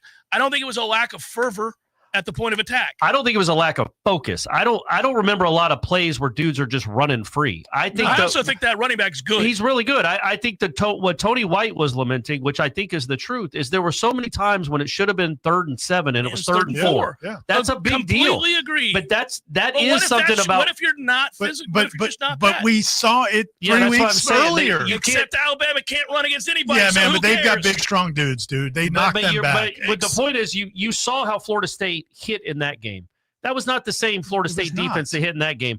I'm not saying all of a sudden they got worse. They're the same players, but they did not play with the physicality and urgency against Virginia that they did against Alabama. Right? Yeah, there was a desperation in the first game of the year against Alabama. That's what I'm saying. There's a lot of guys that kind of looked like Earl Little throwing their bodies around. I think the case. On the heels of 2-10, a national profile game like Alabama, full attention. Yeah, okay, sure. And I kind of get it. I kind of understand that you wouldn't play Virginia like you play Alabama. I just think Mike is trying to say, look, we're not soft. These guys are not last year's guys, and I don't think that we lost because they lacked the tenacity. Yeah, but they didn't play. Yeah, but the question is, why was it? My point is, he was trying to defend them that it was like there was something causing it. Well, that's disconcerting. Or it means that they just gave him too much. The one thing, and this is another thing that we came to last night through our conversation, because the Smash guys, we just come through killing it. Monday Night Smash is a Monday night. Yeah, you lay it on a couch. It's a counseling session. One of the things we came to is this is also, because we haven't really talked about this. I think it's a valid point. These coaches and these players are very new to each other. Sure. And so this was Tony White's first chance to coach these guys on the road. This was the players' first chance to play with each other on the road. So they could have learned some things about each other through the course of that game that maybe they'll approach differently. So again, I'm not saying to blame anybody, but I could see as a coach thinking, man, I thought this and I was wrong. I should have thought this. Yeah. You learn. I mean, you're not going to go undefeated. I also think, man, this is the best offense they've played. It is in that environment. Like Alabama was maybe Alabama in a week or 2 weeks will be better than Virginia, but that Alabama team, the offense they faced was not as good as this Virginia offense. Yeah, the receivers are extremely physical for Virginia. The running back is a tough kid. They're all experienced. They're like grown-ass men, 30 years old out here playing football. Quarterback's 25 and isn't scared. Years old, and he can move. He can really move. Yeah. Bourbon Babe says, for all of you, specifically Jeff, okay, keep it real. Give it to me straight. Is it time for James? Oh, well, we're going to get a lot of these guys. People are done with James Williams. Yeah. Look, I'm going to defer to the defensive coordinator here. I really am. Look, what I'm seeing with my eyes is disconcerting in regards to James Williams. Your eyes in the. But I also know. A funny way but I will also tell you that I see them ask of James Williams weird things, and I'm learning Tony's defense. They frequently have him crash straight down the line. like Featherston used to do, like just like straight. Lorenzo Featherston catching strays. Well, because he was terrible. But Well, anyhow, he did have the NC State game. and then they figured, well, now we just let him crash and run around. But anyhow, so that's what they have him do that a lot, and he'll earhole like a pulling guard or the center just to clutter. And there's supposed to be somebody coming to. That's fill what I was trying to figure out. Is void. what's going on there? Is it the linebackers? So, yeah, he said they were misaligned. Yeah. Well, why? I think it might have been a really bad night for the linebackers, but I think, it looked like it. You are 100% correct. But when that happens, it makes him look bad. Right. And then there are plays where the scheme doesn't make him look bad. He just gets pushed around and looks bad. Yeah. So there's a combination of things there. I don't think it's all because he can't play. I just think that, you combine the two, and on one night, there's a lot of frustrated people.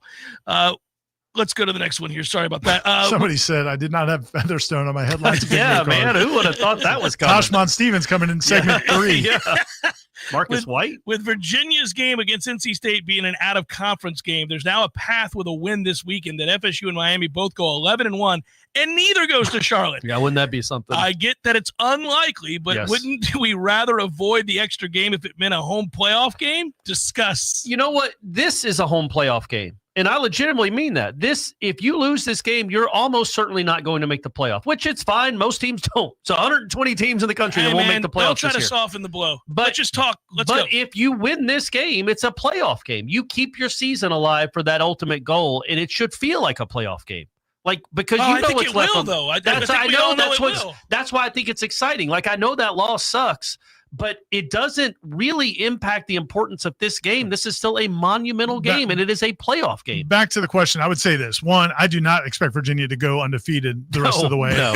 And they're losing this week to Louisville, probably. And I don't believe Georgia Tech will either. We'll see how it all plays out. I just don't think that Florida State keeps winning. If they win the rest of their conference games, I think there's a good chance they'll be in that Charlotte. But if they're not, they will be in the playoff. So another person wants to know if it's a James Williams question, but it's a thoughtful. He's not being mean, but Nathan wants to know if we basically traded Pat Payton for Pat Payton without the batted balls. And hey, by the way, he had two more. I don't agree with that. I don't agree with that. Patrick Payton had two more batted balls in the Ole Miss loss. He did. He's batted balls. Batted balls in a loss. Batted ball, but he's got 4 of them this year. Like he didn't do it last year. No, I think James has given all the effort in the world, and last year there were plenty of times where Patrick didn't give any effort. So no. Yeah.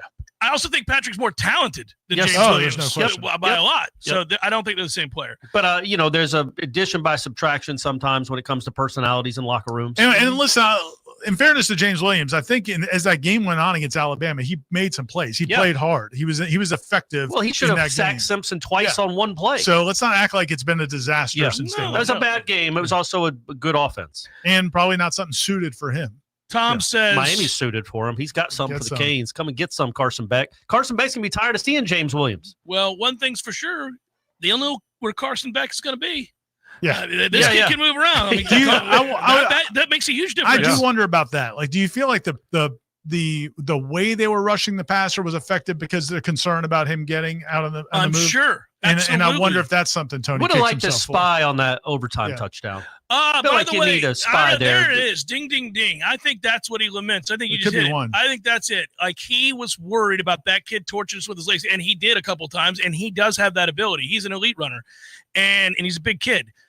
He's also savvy because he's played a ton of football. Yeah, so very much a willing runner. Yeah, and so Tony's like, damn, man, this could hurt us, but maybe he regrets not really putting the pressure on. Or going with a spy. Yeah, or something. Yeah, something along those lines. I don't know. Tom says, I like Tony White and see a bright future, but switching to a new scheme so different from what we ran before, it may take 2 years to get the right players in here. Well, that's a concern.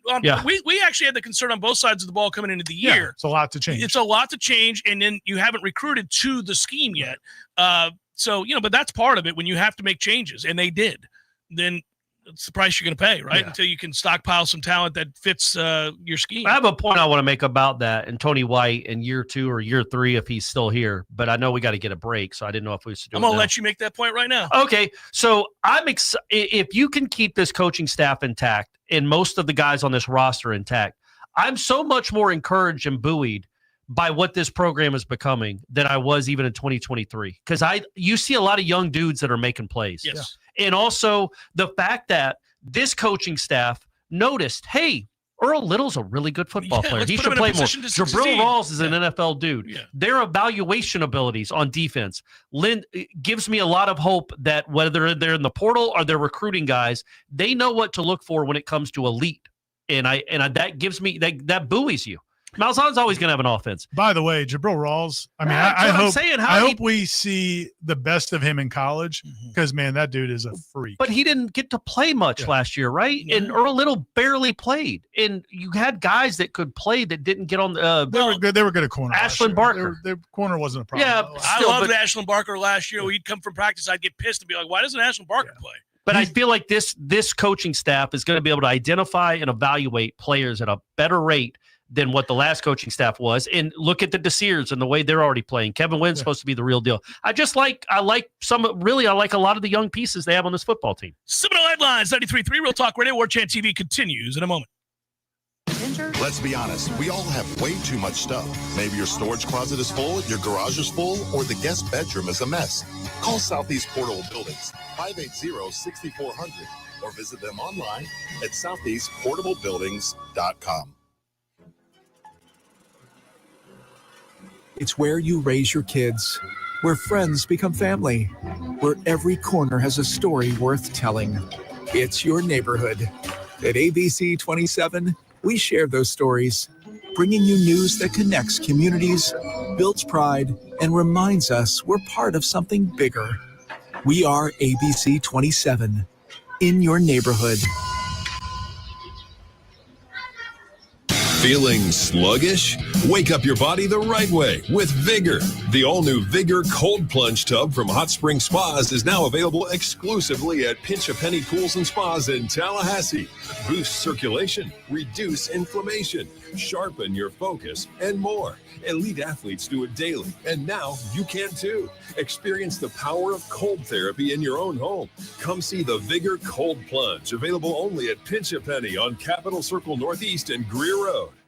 Game day in Tallahassee starts with energy, and nothing fuels that spirit like Grassroots Coffee brand new End Zone Blend. That's right. Every cup of End Zone Blend doesn't just taste incredible, it also supports our Florida State Seminoles football program. Grassroots Coffee knows it's about commitment and being all in. Every sip of End Zone Blend helps push the program forward, supporting the grind and the climb. So whether you're at home, have a business, or just getting fired up before kickoff, make End Zone Blend part of your game plan. Support local and our favorite coffee roaster. Order Grassroots Coffee's End Zone Blend today at grassrootscoffee.com. And let's keep driving the Noles to victory. It's that easy. Drink Grassroots Coffee and help support the Florida State Seminoles. And don't forget, you can get 15% off your first order at grassrootscoffee.com. Grassroots Coffee's brand new End Zone Blend. Grassroots Coffee. Made for everyone.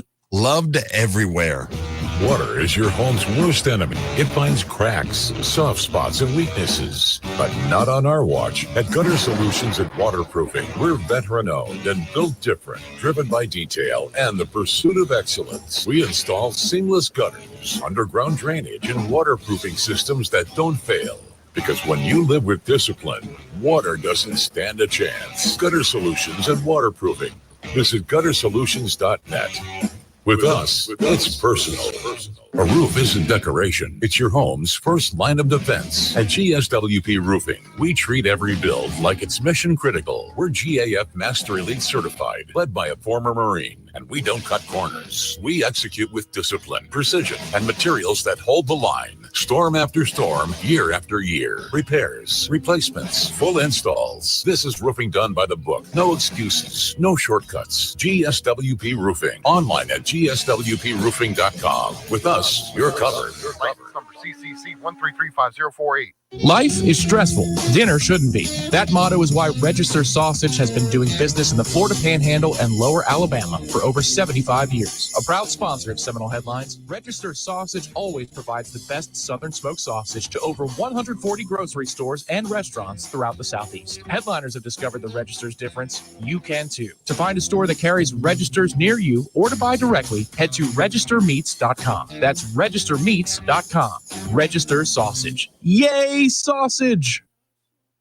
Seminole Headlines returns now. Head to YouTube and search for Warchant TV today to catch the show live or on demand. Now, here's Jeff Cameron, Ira Schofel, and Corey Clark. Real quick, you'll see the swipe that back up, gentlemen. Nick, if you would, pregame show. Thank you.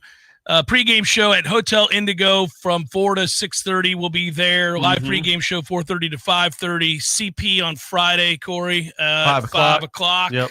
Anything 5 else? to close. There we go. Meet and greet. Talk some Knowles football. This should be a good time. And also, if you see me, say hello. Don't make me come to you, because sometimes I feel like I'm supposed to come talk to you. Well, when they're around big stars like Corey Clark, I know. It's they get intimidating. They get a little nervous. Well, also, you don't want to look like a fool. Like you go up to somebody like, I don't know who you are. I don't care. And I've had that happen. I've had it happen so before, I too. don't like doing that. that's So a bad please, feeling. if you're there to see me and want to talk to me, please come talk to me. One time, some lady was like, she's like, I know you're so familiar. And I was like, oh, yeah, I worked at the paper for a long time. Because usually the demographic gives it away. Yeah. A lot of times, like some older women, like they might have picked up the Democrat when we were there. And then she's like, no, that's not it. No. Do you work at Publix maybe? I'm like, no, I don't work at Publix. Like, I'm in there a lot, though. Yeah. You may feel like I do. I'm there 3 times a day. I should just show up with an apron. I'm there 3 times a day. Luckily, I like to go grocery shopping. I do too. It doesn't bother me at all. And I like to check on the register supply, make sure things are okay. Ira, you and I are becoming the same person. It's just sad. We're over here just checking the count, looking at in the refrigerator section. Like, are we good here? Oh, that's good. All right, on to the next. We got BOGO oatmeal. Oh, yeah. That's right. Get all excited. Welcome to your 50s. Back to the questions. Here we go. Since this is Miami's first road game, which is crazy, right? Yeah, 4 straight home. Well, they also play all their games at home this year, or in the state of Florida this year, except for one. That's I think insane. It's insane. What a schedule! Since this is Miami's first road game, how much do you think the environment at Doak could affect their communication, especially up front? And do you think Cristobal's history of late game management issues might be magnified by the crowd? Yes, and yes. That's the dream. That's the hope. Yeah, absolutely. Get him shook. He struggles when they're winning. He struggles when everything's going well. I will say this. I mean, if you keep it a game, the goal should be in Coach Henshaw and Henshaw's house, which will be published, I think, later today. He's like, man, the whole goal is just get this fourth quarter, because then you get the crowd into it. You get game pressure on them, and Mario may do something Mario likes to do. The bet is that he will, because he always has. Yeah.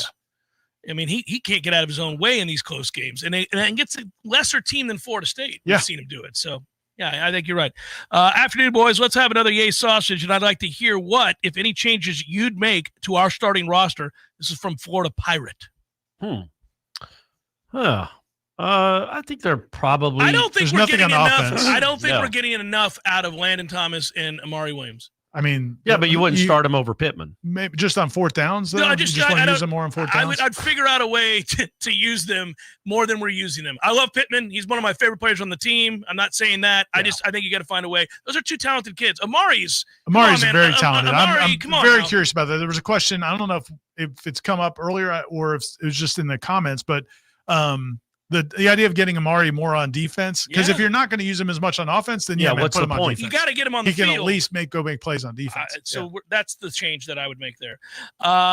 Invito Veritas writes, I'm curious why the Desir twins, identical, are listed at 2 different positions. They appear to have almost the exact same measurables. What about their play designates one as an edge and the other as an interior? Better question.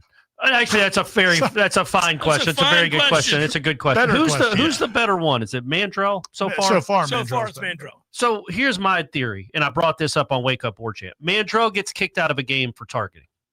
Could he not just go back in and put his brother's number on? Put his jersey on. Who would know the difference? The other brother plays too. We would know the difference. Yeah. I don't think we would. No, I don't think Mike Norvell would know the difference. Yeah, and he wouldn't do that in his heart of heart. But they would do it and not tell anyone.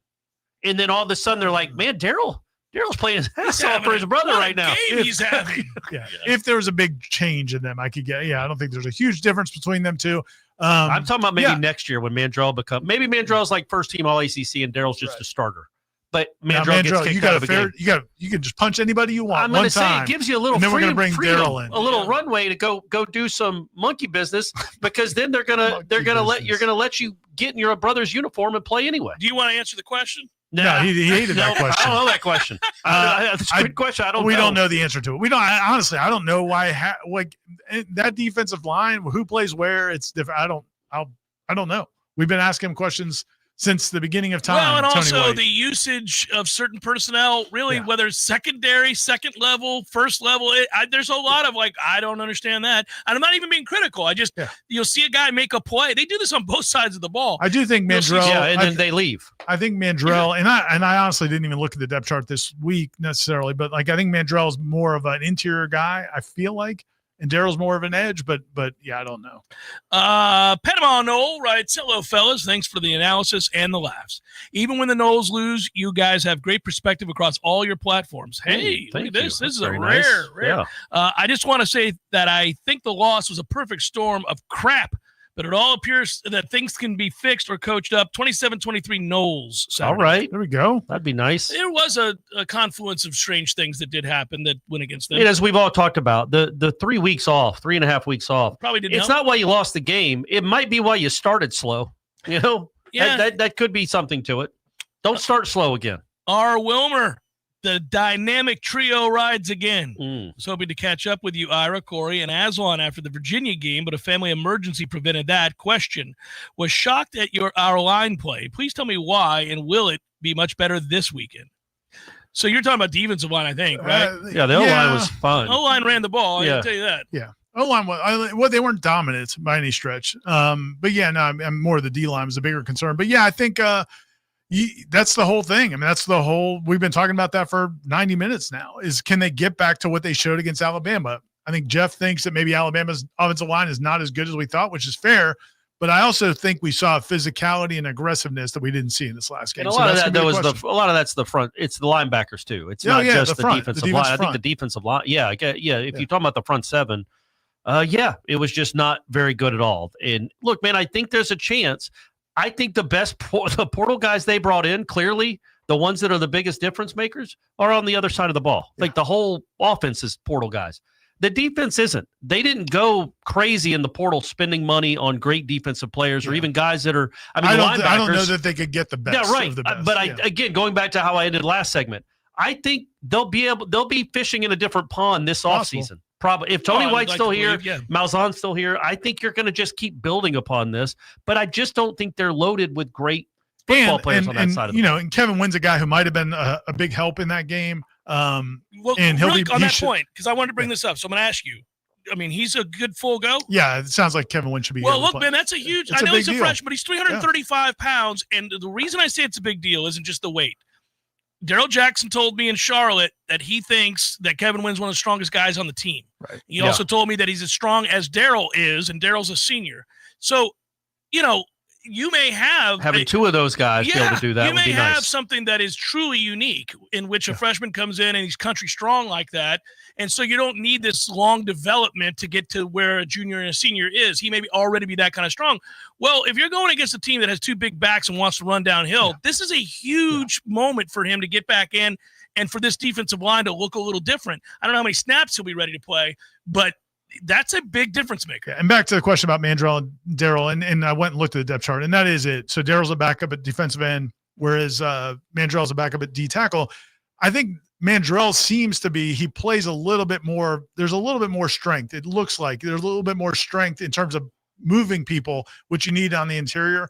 And what's interesting, we'll have a story at warchant.com probably tomorrow, if not by Thursday, that Michael did, kind of looking back at Mandrell and Daryl's recruitment.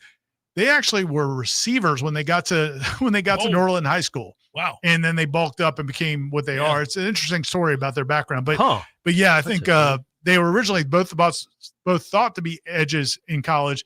But Mandrell, man, he's just such a strong dude. R.A. Knoll writes, if Coach Mike Norvell started chewing Dan Lanning gum, would you pull him aside to get help? Will every FSU game on ESPN this year include the picture of the snub and the Orange Bowl score? Yes, probably. It will this weekend for sure. Yeah, it will this weekend for sure is right. Bigger snub, 2023, not getting into the playoff, or game day going to Tuscaloosa? Who cares? What's the bigger snub? Yeah, well, people do the care. real snub. I mean, I'm comparatively. Yeah, I know, it's a joke. But I do feel, people do care. People like that show, and it's just idiotic that it's in Tuscaloosa. Yeah. Idiotic. Sir Stuart Wallace says, when is the last time, Corey, you beat Ira with a prompt for questions, Facebook, Twitter? Oh, I don't know if it's ever happened. Probably happened once. I bet it happened after. Did you do it like Amarius Mims? I can tell you that it happened then. That's the one. That's the only time I crushed it that week. You were like all over it. He asked for questions on like the previous. I asked on a Sunday, on a Monday, twice on a Monday. Guys, any other questions? Anything else for Ira? You guys have anything else you want to know? Tuesday morning. Who won a game day here? Anyhow, make no mistake. Timothy says this D was awful on Friday. Most are okay within the offense, but I'm not. Gus got cute with some of the play calls. 4th down and goal pass, 32 pass attempts. You run for 250 at 5.5 yards a carry, throw 32 times. Why? How many games will they win with 30-plus pass attempts? So Timothy's mad. I'm not mad about the offense. I did those 2 plays. But you're going to – I mean, there were 84 plays. You're going to have some bad ones. And so that was – let me ask you guys this. Another thing from this match. Okay. This is basically – Headlines is basically a spin-off show. Smash recap. Yeah. Tom was trying to find – like we were grading Gus and Tony from – through this first 4 games. Okay. Really, so first 2 games, but you know what I mean? These 2 that matter. So I originally gave Gus an A- because I'm so mad at those 2 plays. Oh, Tom right. wanted to go with an A because in general. So I think Tom's right. I switched. I went with him with the A. Tony, I gave a B. He gave Tony a A-/B+. I gave Tony a B. If you're going, no, I give Tony Tom, a C. how are you going to give Tony an A? Yeah, he just he A- he / just gave up, B+. He gave Pluses up and minuses don't even exist 46 anymore. points. Pretty good game against Alabama. Pretty good, but again, I don't think Alabama's offense is great. But also, I just like they played 2 real teams. They're 1-1, and they've given up 60 points. Well, dude, they got run on to the tune of 200+ yards. Yeah, so they're not. That's not an A. Go with the B. But I also think Tony's working with less than Gus is. True. I think Tony doesn't have the roster that Gus has. I would give Gus an A. I don't know how you can look at this offense compared to last year's offense. I mean, holy cow! It's night and a different.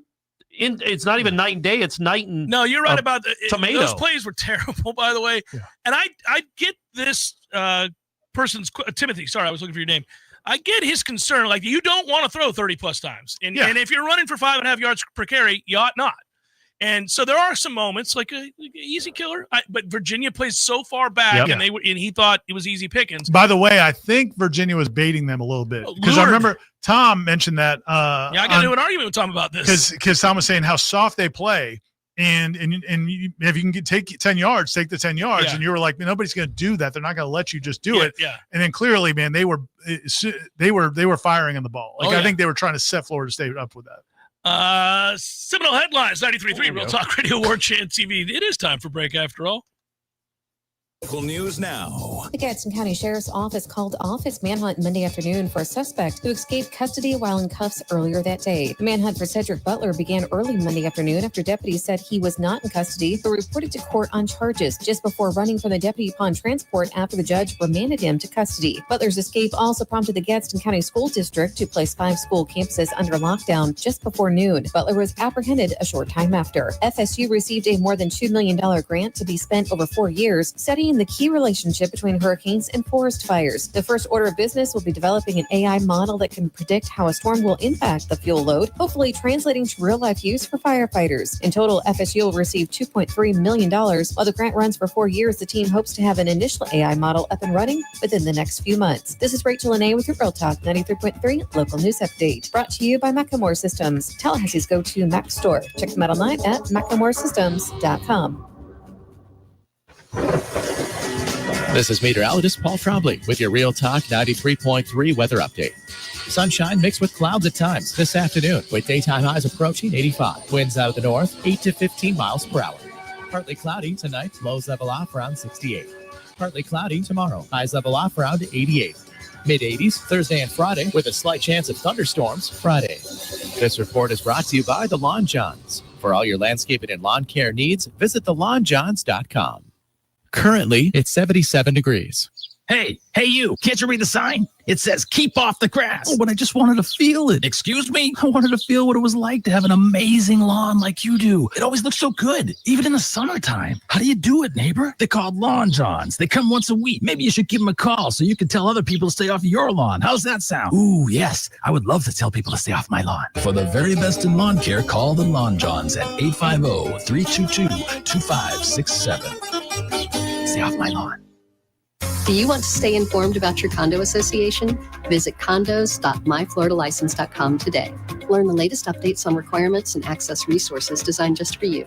Board members, you can enhance your knowledge with our online courses and webinars focusing on governance and best practices. Unit owners, you can find resources to understand your rights and responsibilities. Stay informed and elevate your condo community. Visit condos.myfloridalicense.com now. This message is brought to you by the Florida Department of Business and Professional Regulation and the Florida Association of Broadcasters.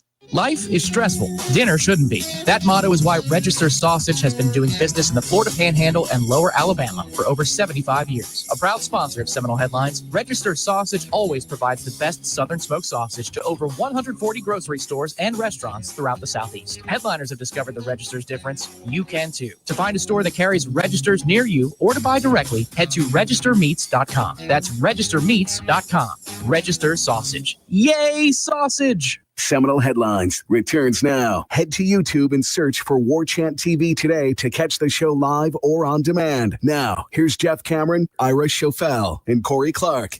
Back to the headliner questions. Real quick.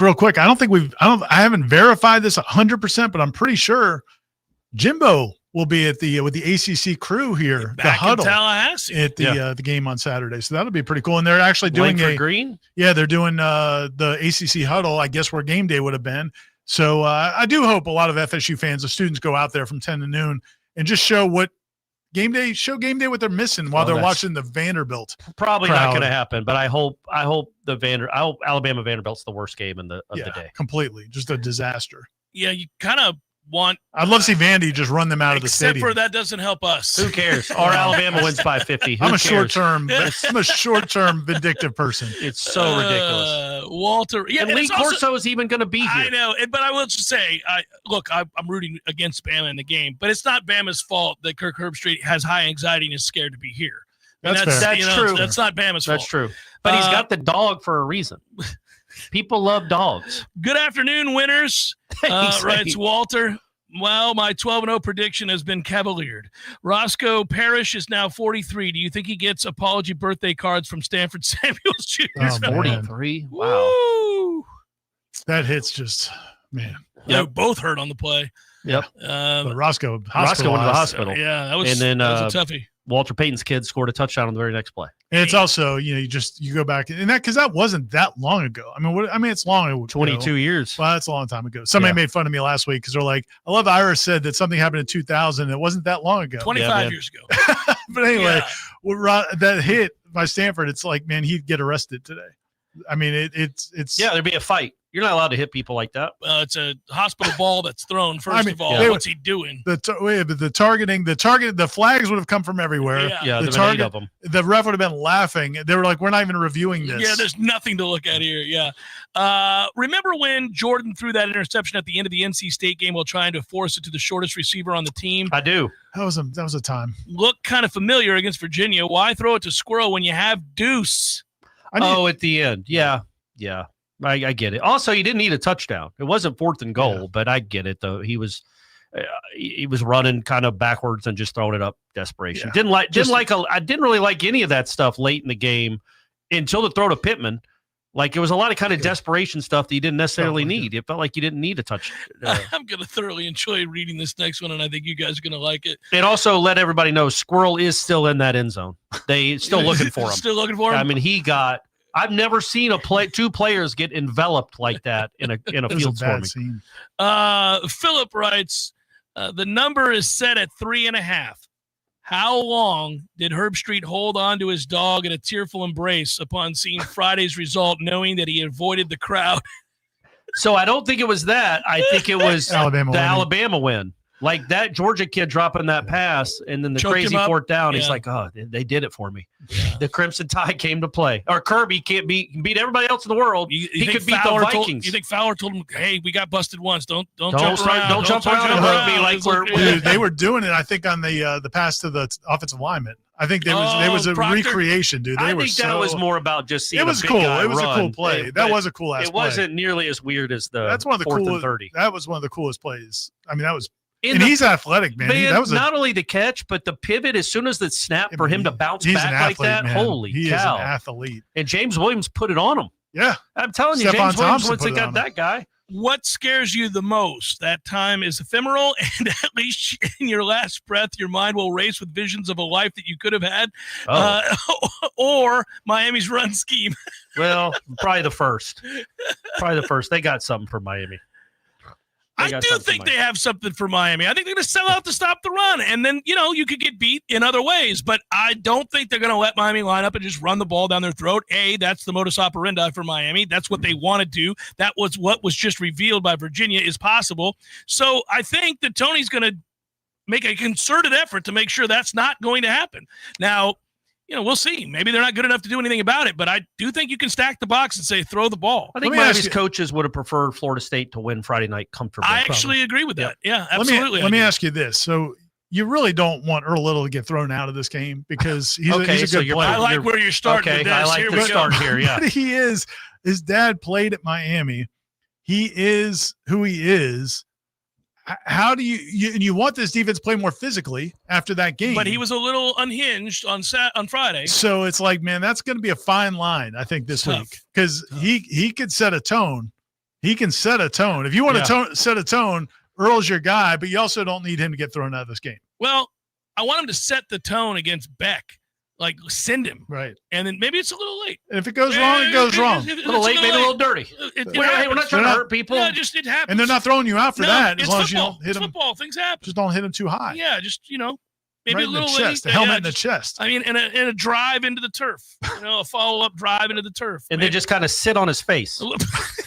Jesus, Corey. I mean, he's wearing a helmet, gang. It's not sexual. I'm not being gross. I'm just saying you sit on his face. Absolutely being gross. No, I mean, I think it was Richie Leonard maybe that did it to the Alabama lineman. Sit on his face, but that's not gross. It's not gross. It's sending a message. No, it's sending a message. All right. Hey, you guys know the answer to this. I actually never inquired about it. But I like that Chris is asking this question because some of the pollsters have gotten ridiculous every week. It's really absurd when you look at who's where and why. And I get it's a hard job, but Chris says, do you know how AP voters are selected and what the criteria is? Ira used to be one. Yeah, I did. Yeah. So the criteria is not as complex as you might think. Basically, they have to get 2 from every state, and they don't want to keep the same people all the time, so they do rotate it a little bit. Yeah. And the person who decides it, that person changes sometimes. So anyway, yeah, I have done it. It is a very difficult job. Yeah, it sucks because you do have this constant battle of, well, they beat this team and they beat this team and this was at home and this was at road. There's a lot of stuff going on, and you're having to do this Sunday morning after you covered a game the night before. But if you don't put it, because man, I'll tell you, I put a lot of time into it because I did not want to get embarrassed. Well, people come after They used to have that website PollSpeak. Oh, and they'll come after you. Dude, now they have the tweets. Yeah. But back then they had the website. And yeah, man, the Boise State people did not like me, and they came at me all the time. But if you don't put in the time, it is very apparent, and you are embarrassed. Every and now time I see the AP poll, I'm like, it's readily apparent that there are people not watching college football voting on these teams. You've got to spend an unbelievable amount of time to not look like a complete idiot doing that. Part of your problem you have, too, is like, so, for example, and I understand this because it sometimes it gets philosophical. Like, all right, do we think Notre Dame is a top 25 team in the country? We do. Yeah, but when they lost their first 2 games, could you put them in the top 25? No, let them earn their way back in, right? Except that then you have a situation where you're going to replace them with a team you don't think is a top 25 team, and oftentimes it gets skewed because strength of schedule isn't anywhere close to the same, and that matters as well. Like who you play matters. If you play 2 top 5 teams and barely lose both games, and then you start winning, and now you're 2-2, which is not really a great record. And the team that you have ahead of them is 4-0 and they haven't played anybody. Yeah. That's the problem with polls in the first month is they're just stupid. They're just stupid. But I mean, look, if Florida State loses this week, they'll have lost to a top 25 team and a top 3 team, and they beat a top 10 team, assuming Alabama takes care of Vanderbilt, and they won't be ranked. Right. And they might not be ranked until they win out. It's just that, the ACC, you gotta have really good records. Matt says, I'd put money that Herb Street told his bosses at the beginning of the season he was not going to participate in a game day at FSU, citing safety concerns. It all adds up, guys. It just sucks for the sport because who gives a flying F about Alabama and Vanderbilt? FSU Miami has been a great rivalry for this sport, and it would be cool to showcase the history of one of the best rivalries in the sport. The people who think that it wouldn't have mattered if Florida State won might be right. They could be right. There's no other real. Maybe I don't they know, just though. Don't you couldn't. think in that moment They wouldn't have been able to say no. His bosses would have had to tell Yeah, they him, would have "Hey, been like, man, we can't ignore this game. what are we supposed to do? I'm As not two even top saying, 5 teams. but I'm not even saying that he's asked them and they're backing down to him. Like they may have legitimate concerns about just protecting everybody. I mean, I'm not saying it's fair or valid or that Florida State fans will do anything crazy. I could see it being a concern. If you were on FSU Twitter over the last 2 years, I could see it being a concern. Yeah, fair enough. And then, look, man, where did they hid them in Dublin, right? Yeah, well, they were down. They were in a downtown square, but it was Dublin. I was walking home from a pub when they were setting up the set. I remember that. Yeah, I did the same thing. Yeah, it was pretty cool. So it was downtown, but that's not where people were. No, and it was blocked off in a way that Nolzette writes, do you guys think we see Jalen Lucas more this weekend? I just wonder if they were saving most of his packages for the Miami game. Well, crossed my mind, which would be unfortunate, but crossed my mind. They lost the game. I mean, the guy would put the Alabama game away. He had a 65-yard catch that set up a touchdown. He also had the 2 first downs on that last drive. And you talked about you'd rather see Squirrel get the pass to Mekhi than maybe or Lucas. I kind of like Lucas to get at least, I don't know, 4 or 5 half the touches that Cromaw's getting. Right. Like, legitimately, he is a game breaker. Cromaw's a really good running back. It's a different dude. I get it. I actually don't think this is a great Cromaw game. I don't either. I mean, if you got Roydell back, Roydell could be your short yardage. But Roydell, Sawchuk, and Cromaw are all like similar. But they're all big dudes that I aren't don't going to understand what happened with the Keziah Holmes thing. That too. He was great. Those 2 runs, man. That cut on the 16-yarder down to the 5 is a great cut. Now, yeah, man, he could have gone outside and maybe scored, but let him in the game. But I just think Jalen Lucas is a guy that is the switch up. He's the change up. You hammer him with Roydell and Sawchuk, that's fine. They're the same guy. But don't give all your carries to 220-pound guys. Lucas is too quick and talented. Hassan wants to know, and this will be the last one. I love Jalen Lucas, Ira. You can tell. Very obviously. Fellas, screw Miami always. But in case we're not able to win this one, what would have to happen for us to sneak into the ACC championship game? Georgia Tech is winning off of missed offsides penalty. Had me thinking who would fall on their faces around us. I mean, I think Virginia's going to lose. Virginia's defense isn't good enough to just win out. They're going to lose a couple games at least. Yeah, and their offense won't look as good on the road as it did at home. Yes, correct. So they're losing to Louisville, folks. But hammer the Cardinals in that game. And those throws that he made were crazy. But I would say the other thing about Georgia Tech, man, as long as Haynes King is healthy, they're going to be tough. They're going to be a tough out. But, whether or not he can stay healthy, taking as much punishment he takes is going to be interesting.